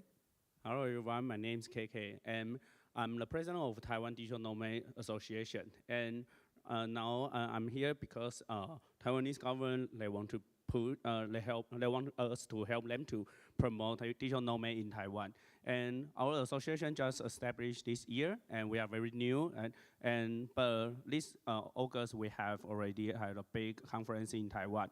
And right now, we are very happy to connect to different countries' digital nomad groups. And we also have a co-working space in Taipei. So thank you. Hi, Moe. I'm the director of Japan Digital Nomad Association. What we do, JDNA, we support the digital nomad life easier and better in Japan, let's say. So we try to be beside of the digital nomads themselves, and also we try to support the location, destination, business owner to hosting in Japan. I also have a co-working space in Thailand, on the island on Koh Tao, and also I locate Akita province now, super like area, let's say countryside. Yeah, thank you. Thank you, Moe.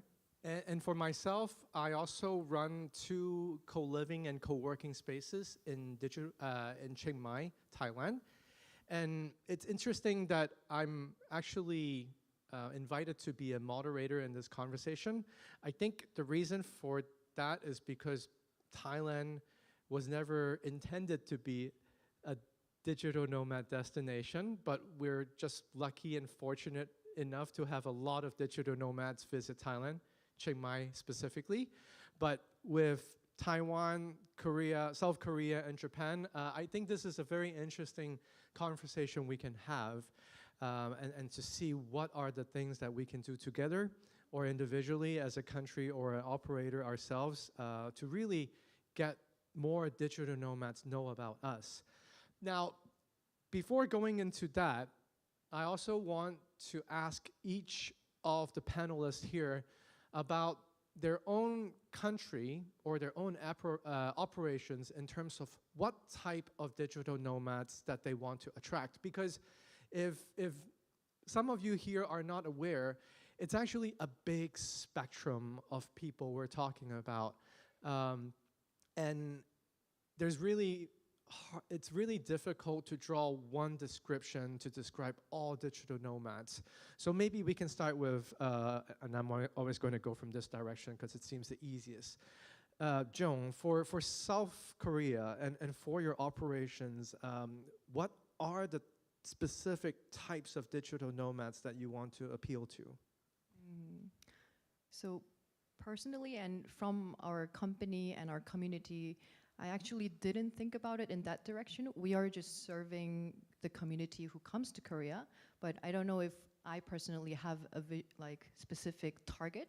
But we were talking about the visa, and I wanted to talk on behalf of the Korean government, like what is the Korean government looking for? Why do they want digital nomads to come to Korea? And I think there is mainly two reasons.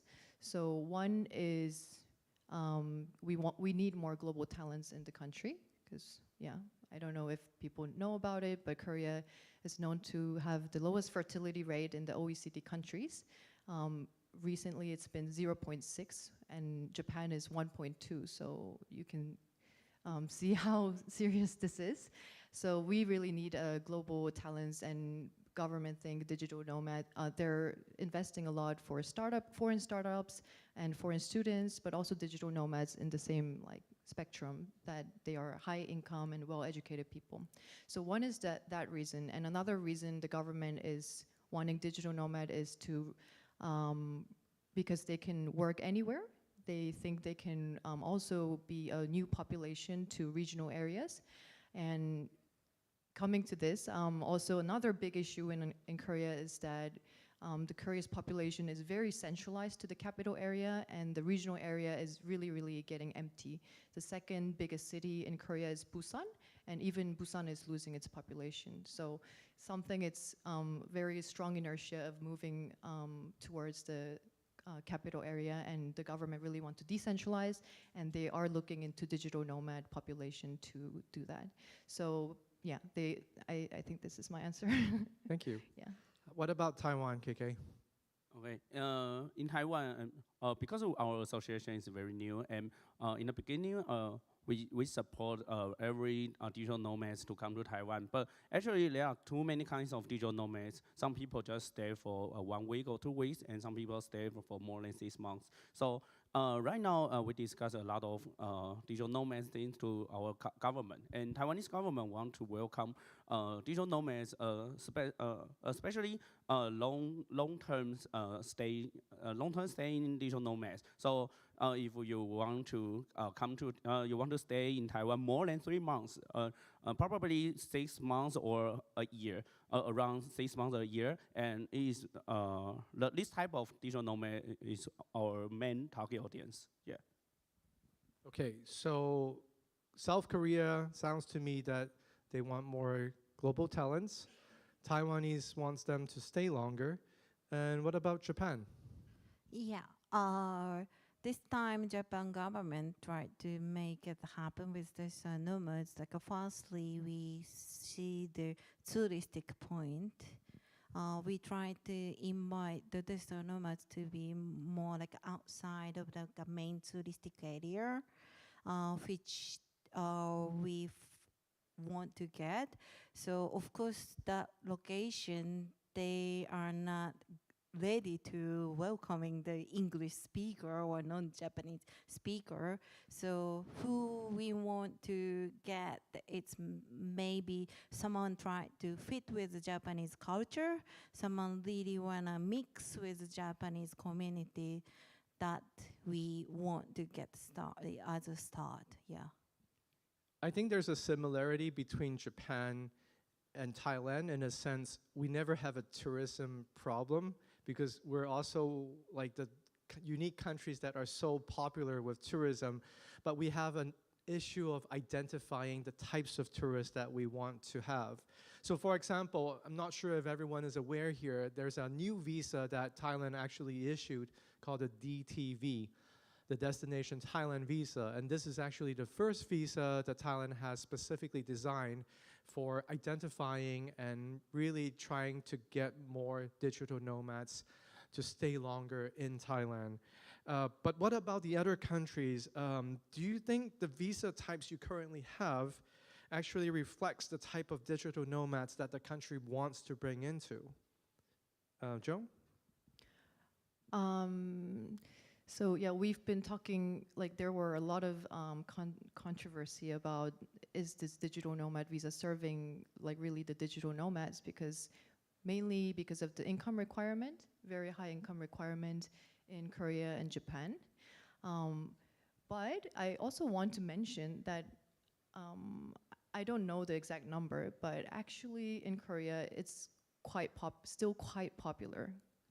Yeah, there is very high interest about the digital nomad visa. I've met a lot of people from our community who applied and received it, and I think this is compared to Japan. It's because we have quite a specific situation going on in Korea where this visa is a very good incentive for digital nomads to live like a local. It also it means without the visa, without a residency permit, they have a lot of lack of access to online services, like just basic service like online delivery or ordering a taxi or ordering something from the e-commerce platform. And nomads are very tech savvy people, and they really want access to this. So this is one of the main reasons people really want to get the visa. But yeah, of course, not everyone could get it because of the income requirement. And now that what I'm seeing as an interesting thing happening in Korea is that people who were interested in the digital nomad visa, obviously it was a very good, effective marketing that we announced the visa, and there have been more attraction to come to Korea as a nomad and looking for the visa. But they realized like not everyone can get this, and now they're looking into other options of staying longer in Korea through a different visa, like working holiday visa, but also a startup visa. Korean government is offering a lot of programs and support for foreign entrepreneurs to stay in Korea, and this has, the nomads are now interested in startup visa more than digital nomad visa, and they're trying to apply this and establish a company in Korea, which is very good effect of what the government wants and could benefit our country. So I think this is very positive and very insightful, and something other country could also learn from and look into this aspect of how nomads could become a new recruiting new companies in that direction. Thank you. And KK, what about Taiwan? Because I think this is, like, Taiwan for me seems like a new player in the region, and I know that TDNA is also newly founded. What are your conversations like with the government when they were trying to issue this new visa that I heard it's going to be coming in 2025? Yeah, and I think someone knows about, like, in Taiwan we have Gold Card, and Gold Card is, some people think, oh, this is a digital nomad visa, but actually it's not. It's a kind of working visa. So this time, start from 2025, and we are going to announce a Taiwan digital nomad visa. And this visa is similar to DTV in Thailand. So it's like a 3 months plus 3 months. You can stay longer. That's why we want the people who stay in Taiwan longer. And for Gold Card, it's similar to Korean and Japanese digital nomad visa. The Gold Card's purpose is to hire the global talents. But digital nomad visa, we reduce the requirements. So you don't need to have a very high annual salary. And we have a age. We have a different requirements for different age. So if you are under 30 and you just need $20,000 per year. And if you are over 30, you just need $40,000. So it seems like around half requirements from Korean's digital nomad visa and Japan's. So I think this kind of design is suitable to the purpose of what we want to get. Yeah, we welcome digital nomads who come to Taiwan first and stay longer. And then if you like it, you like Taiwan, and you can transfer to our gold card or entrepreneur visa. Yeah. Just a quick question. What about senior digital nomads? I'm 45. What is my salary requirement? 45 is more than 30, right? So more than 30 years old. And no problem. The requirement is 40,000 annual income. Okay, so we're still welcomed. The older people are still welcome. You're still welcome, but you need a higher pay. Yeah. Right. It's reasonable. Yeah. Moe-san, what about Japan? Yeah, Japan issued the digital nomad visa in April. It's 6 months. So far, unfortunately, I don't really hear any good comment on our Discord. On our JDNA Discord, they talk about the visa from from the first, second, and there is so many things improve. But I think this is a big step for Japan side, not for the digital nomad side. So the government and also so many people start to think about digital nomads. So there is a great chance to improve our digital nomad visa, hopefully, yeah. If there's any consolation on this, it took Thailand at least 5 years to get their visa right. So I understand Japan only launched this visa 2 years ago, the new digital visa. This year, right? April, 6 so months ago. I think it's reasonable for them to need more time and more data points to really understand what is a reasonable requirement in order to get the digital nomads they want. Yeah. Maybe we can invite a conversation between Japan and Thailand, whoever the agency is to this, to look into this. Okay, now obviously visa is a major issue for the country, but for nomads, interestingly enough, there's ways to always work around it, right? So then, even though, yes, we are curious about the visa of each country that they can or they can consider potentially, I think there's also other aspects that we can discuss here. So I have another question, and this is more specifically for Japan and Moe-san. How does JDNA facilitate private sector members to better equip themselves hosting digital nomads? So I want to point one thing is what we done, Community Manager Academy, we said CMA. We think the hosting digital nomad, it's most important, it's not the facility, it's a community. To build a community, of course you need people.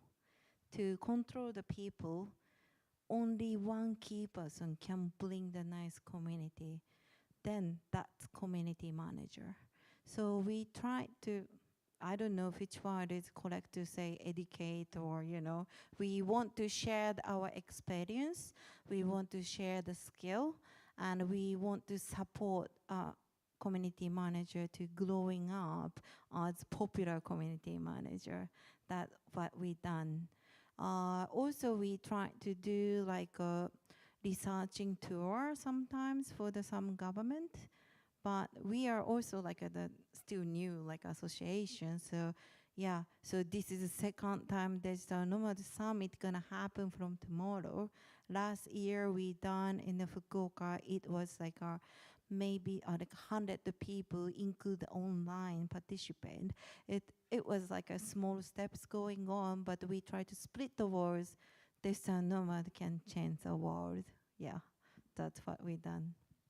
I think you bring up a very important point here, because even when I talk to a lot of local officers in Thailand, many of them have only a very basic understanding of digital nomads. And because they tend to stay longer in the country, they tend to interact with the locals even more.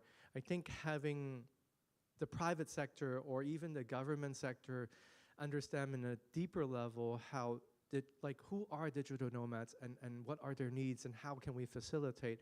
You know, those are also important things that we need to address too. Now, what about South Korea? Because I know, Jong, you're a startup company, different from the associations of Taiwan and Japan. DNK acts as a startup to bring nomads and government programs more aligned. How do you do that? So we've been cooperating with the Korean tourism organization and also local governments in Korea. This year we are having 2 projects, each with Busan and Jeju Island. So with the Korean tourism organization, we were doing consulting for them. So we realized that the way they want to advertise digital nomad, like through the term workation, that itself was also like, doesn't make sense because people are not aware of this term. So we've wanted to like tell them like, this is something we use in Korea, but digital nomad should be targeted as this digital nomad word. And we were helping them like, write promotional contents about Korea's workation destinations. So there's a lot of local governments also having co-working spaces built by the government, but a lot of them are empty or not underutilized. And digital nomads have no resource, like they don't know how to go to these places. So what we wanted to offer was to be like a bridge role between the government and the nomads. So yeah, we wanted to use and utilize and make efficient use of the government's resources. And what we suggested was having a pop-up co-living programs. So we hosted one event in Busan last month, and we're hosting another event next week for 1 week. In Busan, the government was offering co-working space and subsidy for the accommodation for nomads, but this was not well marketed to nomads, and also there is a lot of eligibility requirements to get the subsidy. So what we did as a bridge was to ease this process. So we invited 80 people to join this program, and we hosted for 1 month. There were people from 27 countries, and 30 people was from Japan. So yeah, it was very successful. They had very good feedback, and we're hoping to continue this project next year, maybe develop this into a more like a permanent program.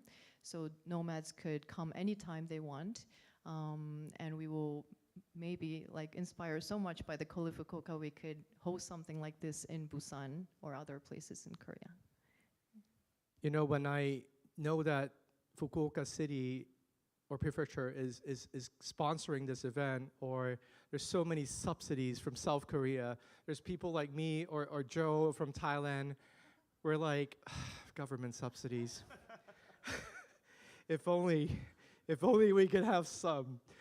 What about Taiwan? Like, I understand when we were preparing for this talk, KK, you mentioned that there's also an identifying factor here that certain hubs in Taiwan will be coined as the digital nomad hubs. Can you explain more about that, please? Luckily, Taiwanese government is going to focus more on digital nomad. So as John said, there are lots of empty places for digital nomads from government, but no people go there. So they are going to ask us to help to bring communities there. So this place will be our digital nomads hub, start from next year, and it will be located in Tainan, the south of Taiwan, and also east of Taiwan, Taitung. Yeah, Taitung City and Tainan City. And there will be an official digital nomad hub and hosted by communities, not by government. Government support, just like Fukuoka City. So when I heard of this idea, this news, I'm very happy because government knows they don't know. So so they try to push to release their power, release the rights to the communities. And also about the visa, we also Taiwanese government also learn from other countries. So I forgot to say one more requirement you can get, one more way you can get a Taiwanese digital nomad visa is if you have digital nomad visa from other country, you don't need an annual income constraint. You just directly transfer from that digital nomad visa to Taiwanese digital nomad visa. You don't need any paper. You just apply online, and that's it. Very easy. Yeah. So I think this is a very good idea because we learn from other countries. So if you are a qualified, a valid digital nomad from other countries, so we think you are digital nomad, so you can come. So and when you come to Taiwan, you can go to the hub and go to the restaurant or some shops, stores, and we will prepare the digital nomads mark. We will have a mark. So if you see a mark and you have a digital nomad visa, you can get some discount or you can get some benefits from the shops. Yeah. So that's our next year's plan. Yeah. Great, thank you. Okay, now moving along, there's certain questions I also want to know specifically from Moe and Jong. Knowing that you have so much government support, but are the digital nomads aware of these facilities? And like, what is something that nomads need to know in order to utilize them? Because there is, in my opinion, a discrepancy of what is available and what nomads know about. How do you facilitate that discrepancy? Me first? Okay. Honestly, I'm Japanese, but I was away from Japan 10 years. So surprised, you know, so many subsidies exist in Japan. And this time it's happened after the, like a digital nomad visa pop up. Yeah, so now as Japan, we try to promote like we got the 5 area to promote like for this year from like a touristic section. So they give like a quite enough budget to promote the place. The other area also they try to bring some kind of subsidy or their own money like to promote for the digital nomads. So honestly, we have some seat available to bring you guys to be in the area. It's like some of the rural area or for staying 2 weeks and so on. But it's still like a baby beginner's step to prepare, and we really need to get someone supportable to think together to how grow up the areas, how we can promote things. So yeah, if you're interested to be in Japan and if you're interested to support that kind of term for the Japan rural area, yeah, please contact JDNA and we can ask to the people more like the area if you can get a nice deal or a nice stay. Yeah, it's dependent what you like, and it's not gonna be randomly like the place. And also we don't have much information online, as you know. When you Google, not much information for digital nomad in Japan it exists, you know. But yeah, we start to collect more information. So ask us and talk on our Discord. That's what I want to say. Thank you. And I think JDNA, the platform itself, whether it is the website or the Discord channels, that's a good way to kind of learn about Thank you. the resources that Japan has to offer. What about South Korea? South Korea, what we're doing is quite similar with the government. So the question was how nomads can know about this, right? Yeah. So my answer is there is not really a way nomads could learn themselves about this because it is not really marketed to nomads. Like the workation facilities, the co-working spaces, were built for actually targeting to Korean people who they wanted to attract from the capital area to come work remotely in the regional area. So things were all built for Korean people. So all the system to apply and for the subsidy and all the back-end part is for Koreans. So now we have to think about like how we're gonna fix this and make it much more simpler for nomads, because if you are asking for Koreans, we ask to get the subsidy, we have to submit proof of employment and company registration and other documents that will be a big hurdle for nomads. Like if they just want to use the co-working space and they have to submit tell the boss that I'm working in Korea, so can I get a proof of employment? That doesn't make sense. So I think we have to understand better like who are the nomads coming to Korea and how they can apply this.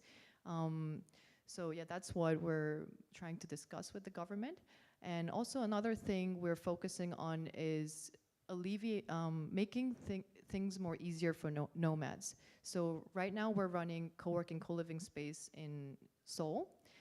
It's called Hopin House. We're trying to expand because we have a lot of traction, and we want to expand through partnership.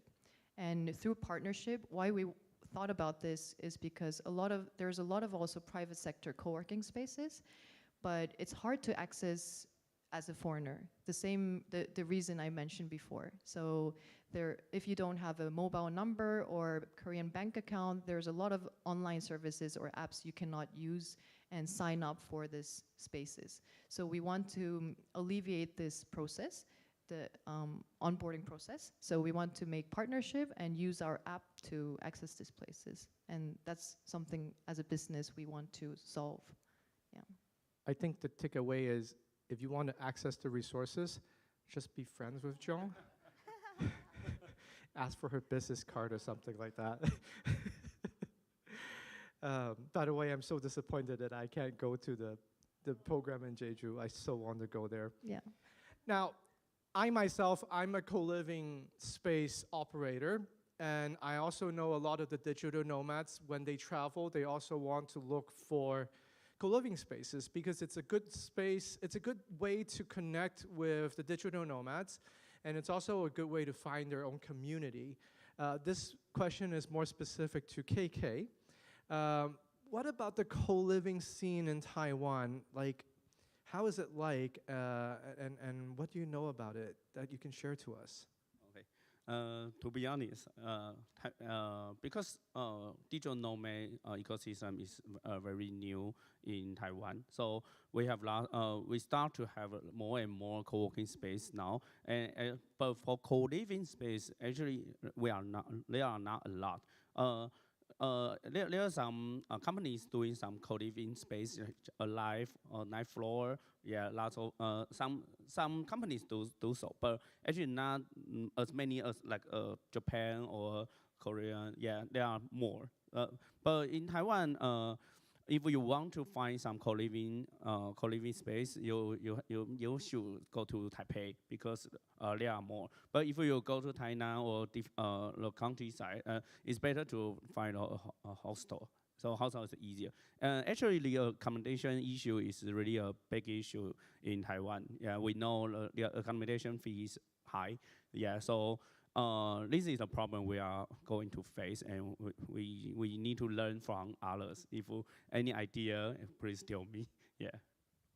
Okay, thank you. Now, before we go into Q&A, I personally love feedback. And because this is a very rare occasion that we have 4 countries here, even though we're not officially representing our countries, but in order to really make our own region or our own space to be more attractive and more appealing to digital nomads, I want to play this little game that I want to start off.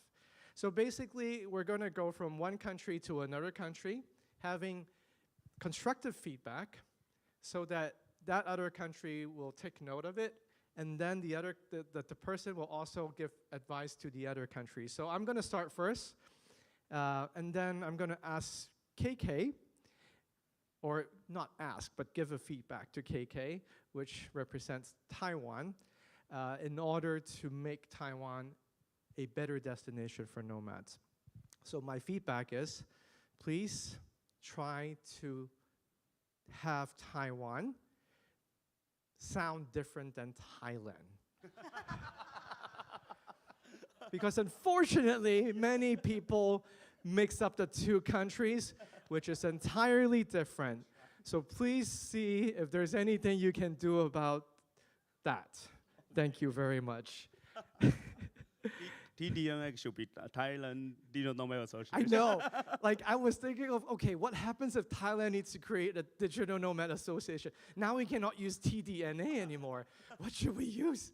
Yeah, but it's just like, you know, for fun, but also, you know. Yeah, I know. It's a big issue. Yeah. Yes, unfortunately. Okay, and how about Taiwan to Japan? Let's try that. I think everything is good, but the paperwork, if we want something, when I'm looking for co-working space or co-living space in Japan, I need to write down lots of paper, and we need to register a member. I need a telephone number, and I always say I don't have I don't have a phone here. So I think online, no paper, and we don't need telephone, and we can use facilities. It's better. Yeah. Thank you. Even digital nomad visa, you can't apply online. So, yeah. Right. I hope someone relevant will listen to that. Yeah. Okay. Moe-san, your advice to Korea? Okay, so I'm so ashamed I never visited Korea yet. Yeah, no, even like my best friend Yeji opened up like a co-working space in Korea so long. But what I know, you know, even if I try to present so much things in Akita or Thailand, they still know they always talking about food. And I know Korean has amazing food and barbecue and meat and so on, you know. So that is like a best point, and you can promote more like hey, we can do barbecue this or nomad week, and we just enjoy so much meat weeks. That's what exactly we started to do. It's the most like there's most participants when we do barbecue events all the time. You have a lot of competition in regards of food, if you realize. Okay, thank you, Moe-san.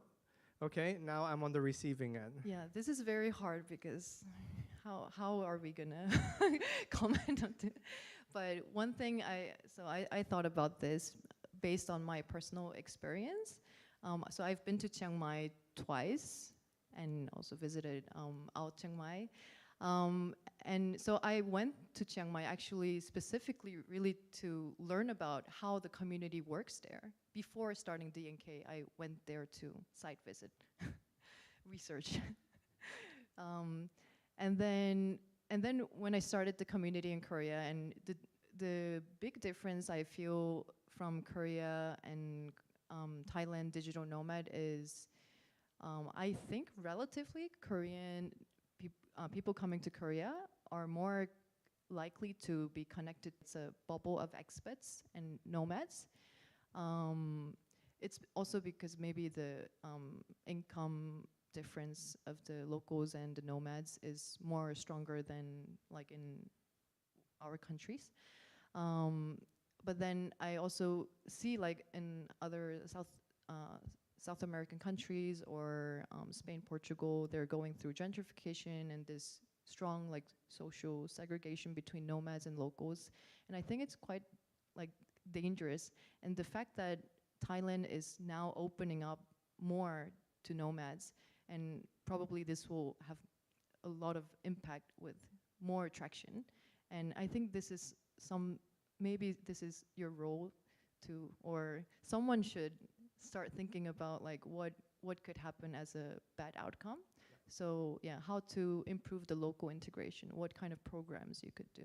I think you hit a very right note here. Like local integration, I think regardless of Thailand, is a big concern for many countries when they have mass flow of tourists that's coming in, and it's something that they really have to be more thoughtful about. Thank you for that. Okay, so I think we have about 5 more minutes plus for Q&A, and I don't have candies or incentive, but I have one hand raised at least. Thank you. Gonzalez. Hey guys. Well, wonderful panel. It's very interesting to see what's happening here in Asia. And I see yourself as 3 challenging countries and one that's on top of Asia for a long time, sorry. What does it need to happen in the next 3 years in your countries? Or 1 or 2 things you point out that need to happen in your countries for you to reach more like a hub status like Thailand is right now? So all the 3 are now challenging countries, in my opinion, and the great work is being done. What needs to happen to reach Thailand status in this case? Who wants to go first?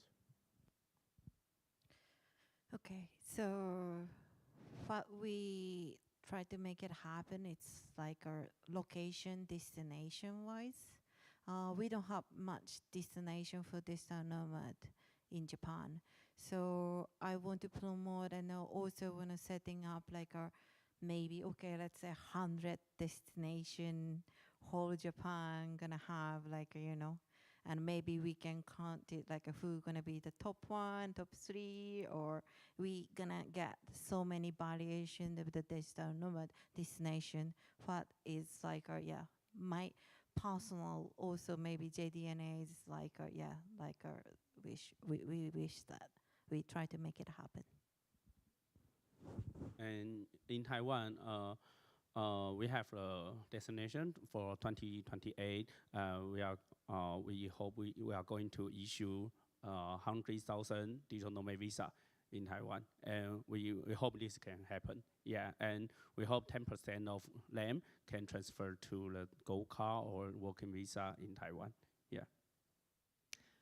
My answer is collaboration. I actually get a lot of inspiration from JDNA, like how they do the Community Manager Academy and how the existence of TDNA and JDNA, this kind of association, I think this is something we're missing in Korea. I see Korean face there. So yeah, I am very excited to start something like association, so we can, because there's a lot of co-working space and co-living space. And I started Digital Nomads Korea like quite lonely. There was, before knowing Seoul Nooks, I thought like, oh, no one is doing this, and how are we going to start a community and start attracting nomads? But we started to write about like information for nomads and like this content creation. This is what really people need, and we can advertise other co-working spaces, recommend other locations in Korea, and also like partner up with a lot of local businesses. And yeah, because we have a lot of resource, collaborating with the government and private sector, I think that's our way to go. Yeah. Okay. Yes, there's the gentleman in the middle. And then the next one will be the lady here in front. Hi, my question is, what is there like a regional difference between the composition of nomads in all the 4 countries? Like, what do they, like, do they have occupational difference? Do they have other demographics characteristics, right? So yeah. Could each of you answer like what's if you had 3 words to describe a typical nomad in yeah, 3 words only in that region, what pops into your mind when you think about the digital nomads in your country? It's easy for Thailand. That's budget nomads. Because we're famous for cost of living, right? So we tend to get, nomads that are like really trying to travel on a bootstrap budget. Not to say that they're not talented, by the way. I will say K-pop. People attracted by K-pop, and also crypto. There's a big crypto community, and a lot of people are nomads.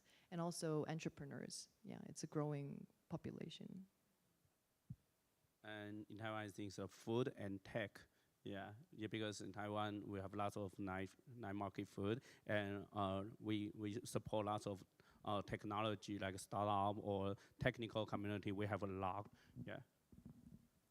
Yeah, I should say tech or something, but I'm not a tech person, so once I start to think about Japan, the tech not gonna come up the first one. Okay, food, culture, and nature. That's 3 points. It's like a special, and I really think it's different than the other country. Yeah. Due to time constraint, we have only one more question to the lady in white. And then for the rest of the questions, maybe you can also come to us later on. Sorry. Yes. Yes. Thank you. Thank you so much. That was so interesting. I've been digital nomad for 10 years. I actually have anniversaries this Saturday. And I run a magazine for the digital nomads movements across the world. So if you need any help with the spreading the world, I'm at your service.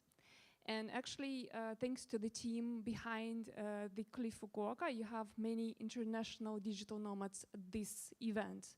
Content creators and like me spreading out the word. What help do you think you need to reach your goals for the country from us, international, a lot of mainly Western digital nomads, to bring more people into your countries? Because we have a big bubble of the community and we know each other and the community is very strong and we can help you. How we can help you? Is it okay if I answer this question because of the time constraint? Thank you. So yes, you can help us. But I'm only speaking for myself and hopefully this resonates. Cultural differences and understanding difference of value systems.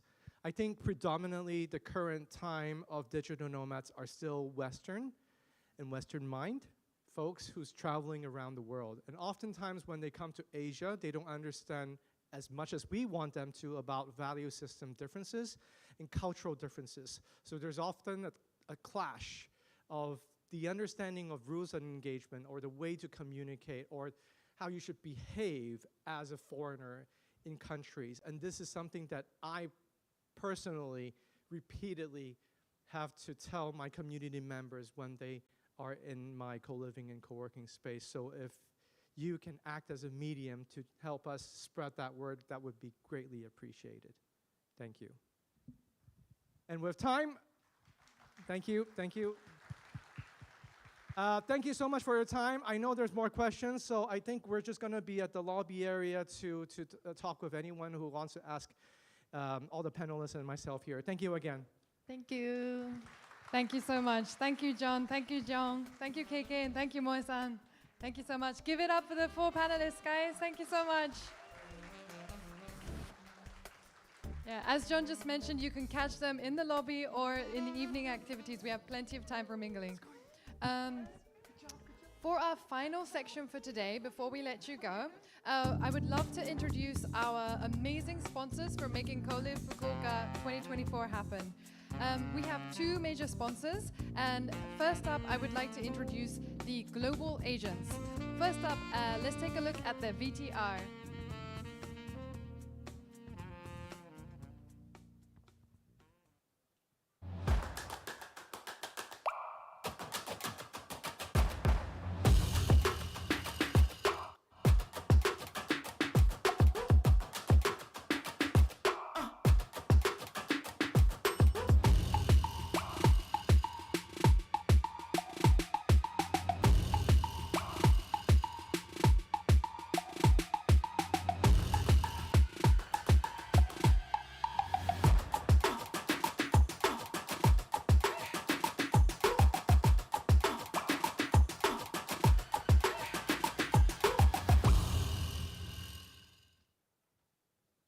Thank you very much. And now, please let me introduce the 2 representatives we have from Global Agents, Mr. Okuyama and Ms. Chu Chang. Please give it up.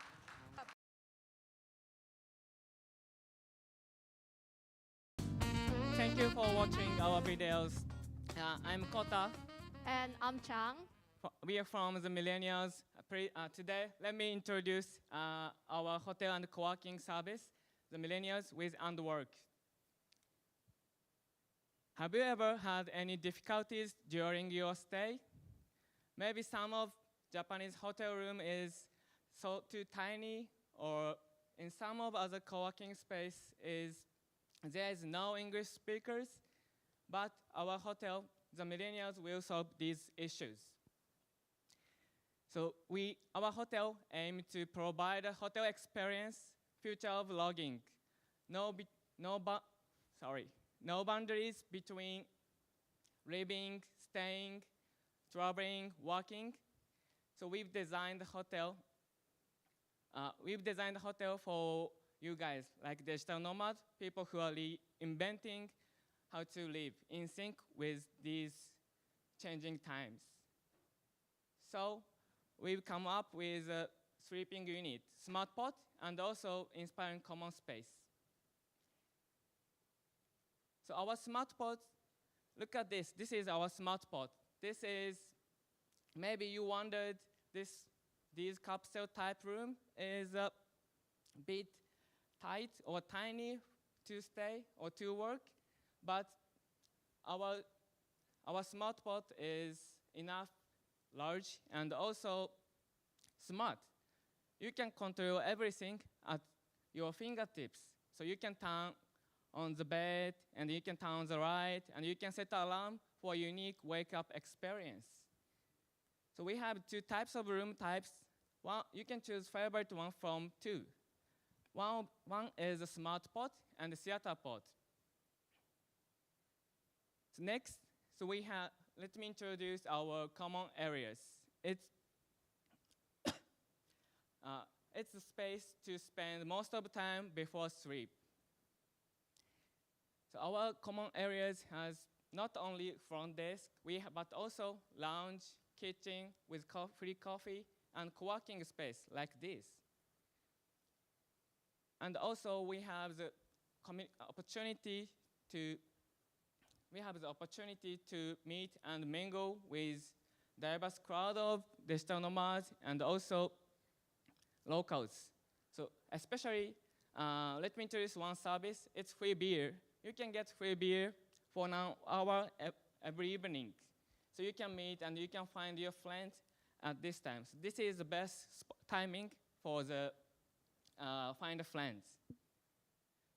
And also our lounge is accessible even if not staying overnight. So this is co-working service, Underwork. So we have offering flexible plans and then hours of operation. So you can, especially in Shibuya and in Kyoto, you can choose the option with 24-hour access. And also we have a diverse community, so you can meet locals and local freelancers, and also digital nomads.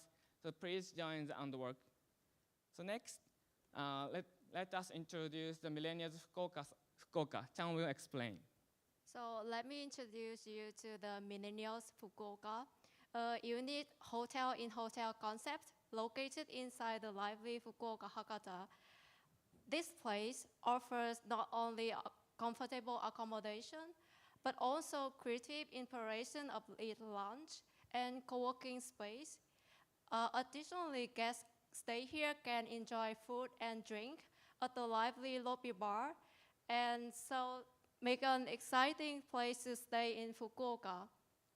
So while you're here, make sure to visit the lively bar, where you can enjoy cocktail, fresh croissant, and original sweets that change with the seasons. Currently, we are providing monochrome autumn. It's a stunning mix of Japanese flavors that blend sweetness and spice. It's widely popular on TV and social media as a reflection of the latest Japanese trends. So for socializing, every Monday we host casual international exchange event for the guests. And next Tuesday, we're hosting a skill sharing workshop And it's a great opportunity to not only exchange skill, but also gather tips on how to work comfortably while traveling. So the first thing is on us, so come for some fun and networking. Additionally, we offer the hotel tour and DJ event, so feel free to join us and explore on that the millennials have to offer. Our hotel is conveniently located just 1 minute walk from Nakasu Kawabata station. Also, we're having a prize draw, so come to the booth and get your chance. So if you guys have any questions, so feel free to contact us. Thank you for listening. Thank you.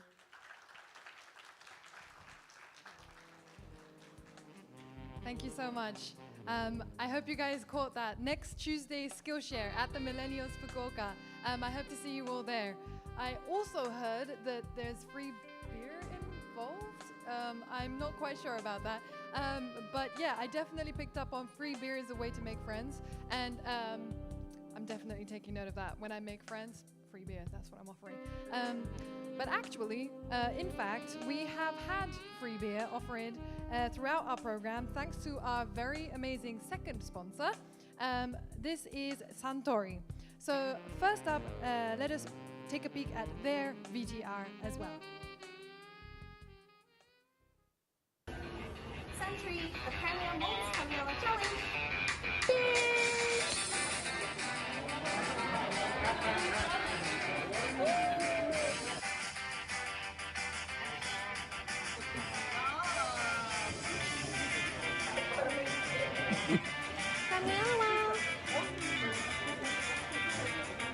Hashtag Kamiawa Smile and then tag Colive Fukuoka to join Kamiawa Challenge. And then top 5 people who get the most like on the story, we will win this to make the phone. Enjoy. As you can see, our members have been enjoying Suntory Ultra Malts beer throughout the month with the Kami Hour Challenge. But let's hear more about it from our speaker from Suntory, Ms. Manaka Susa. Please give it up for Ms. Manaka Susa.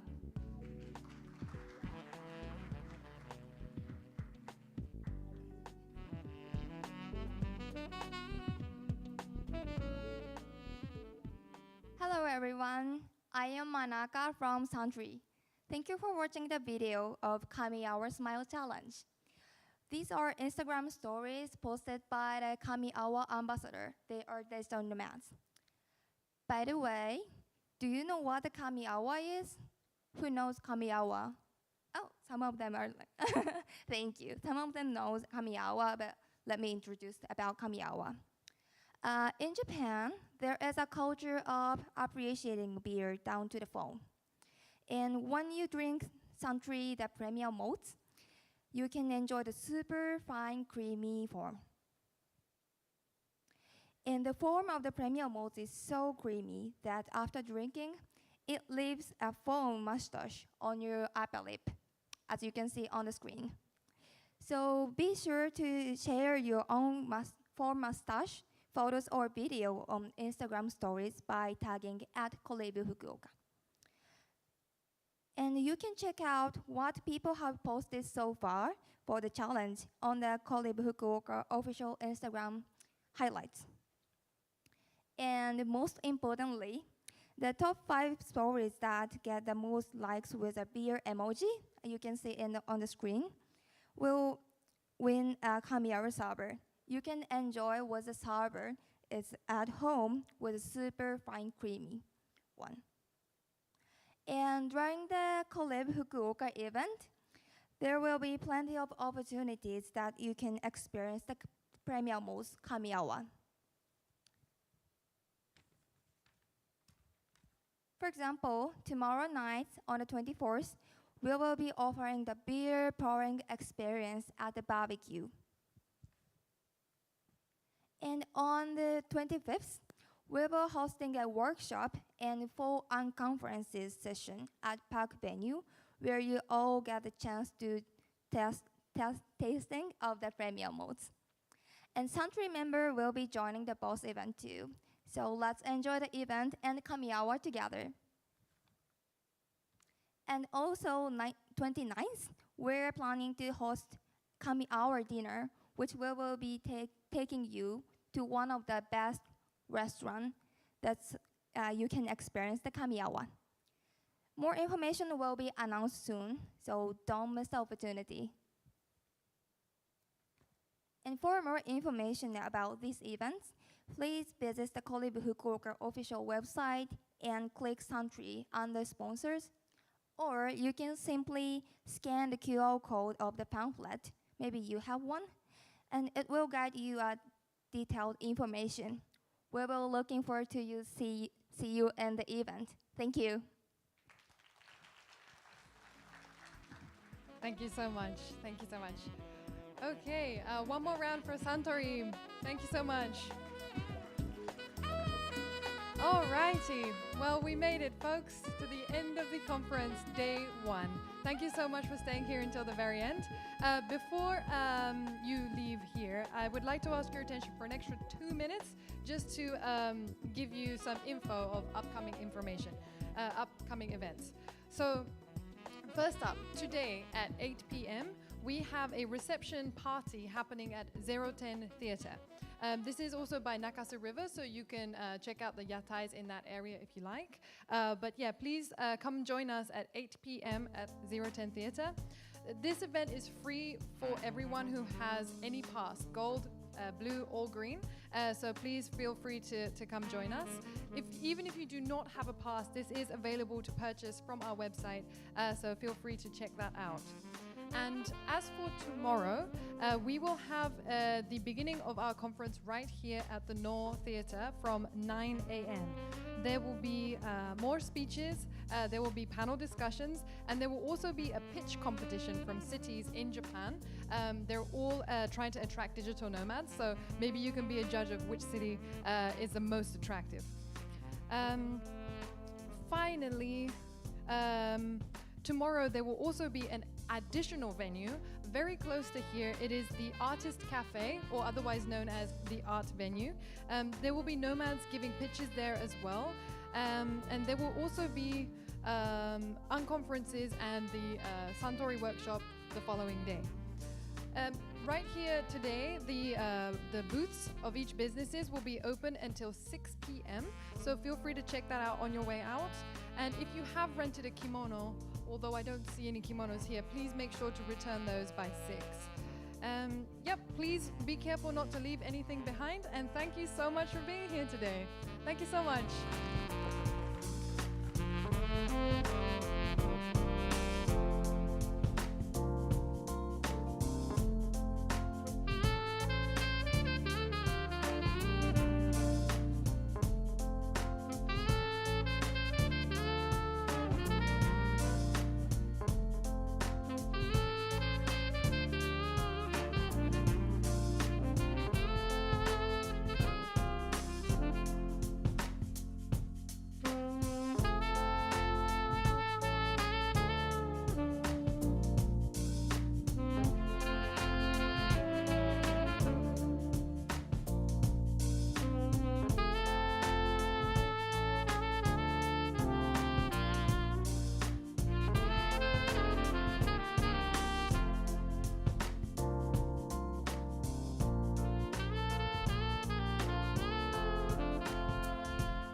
you.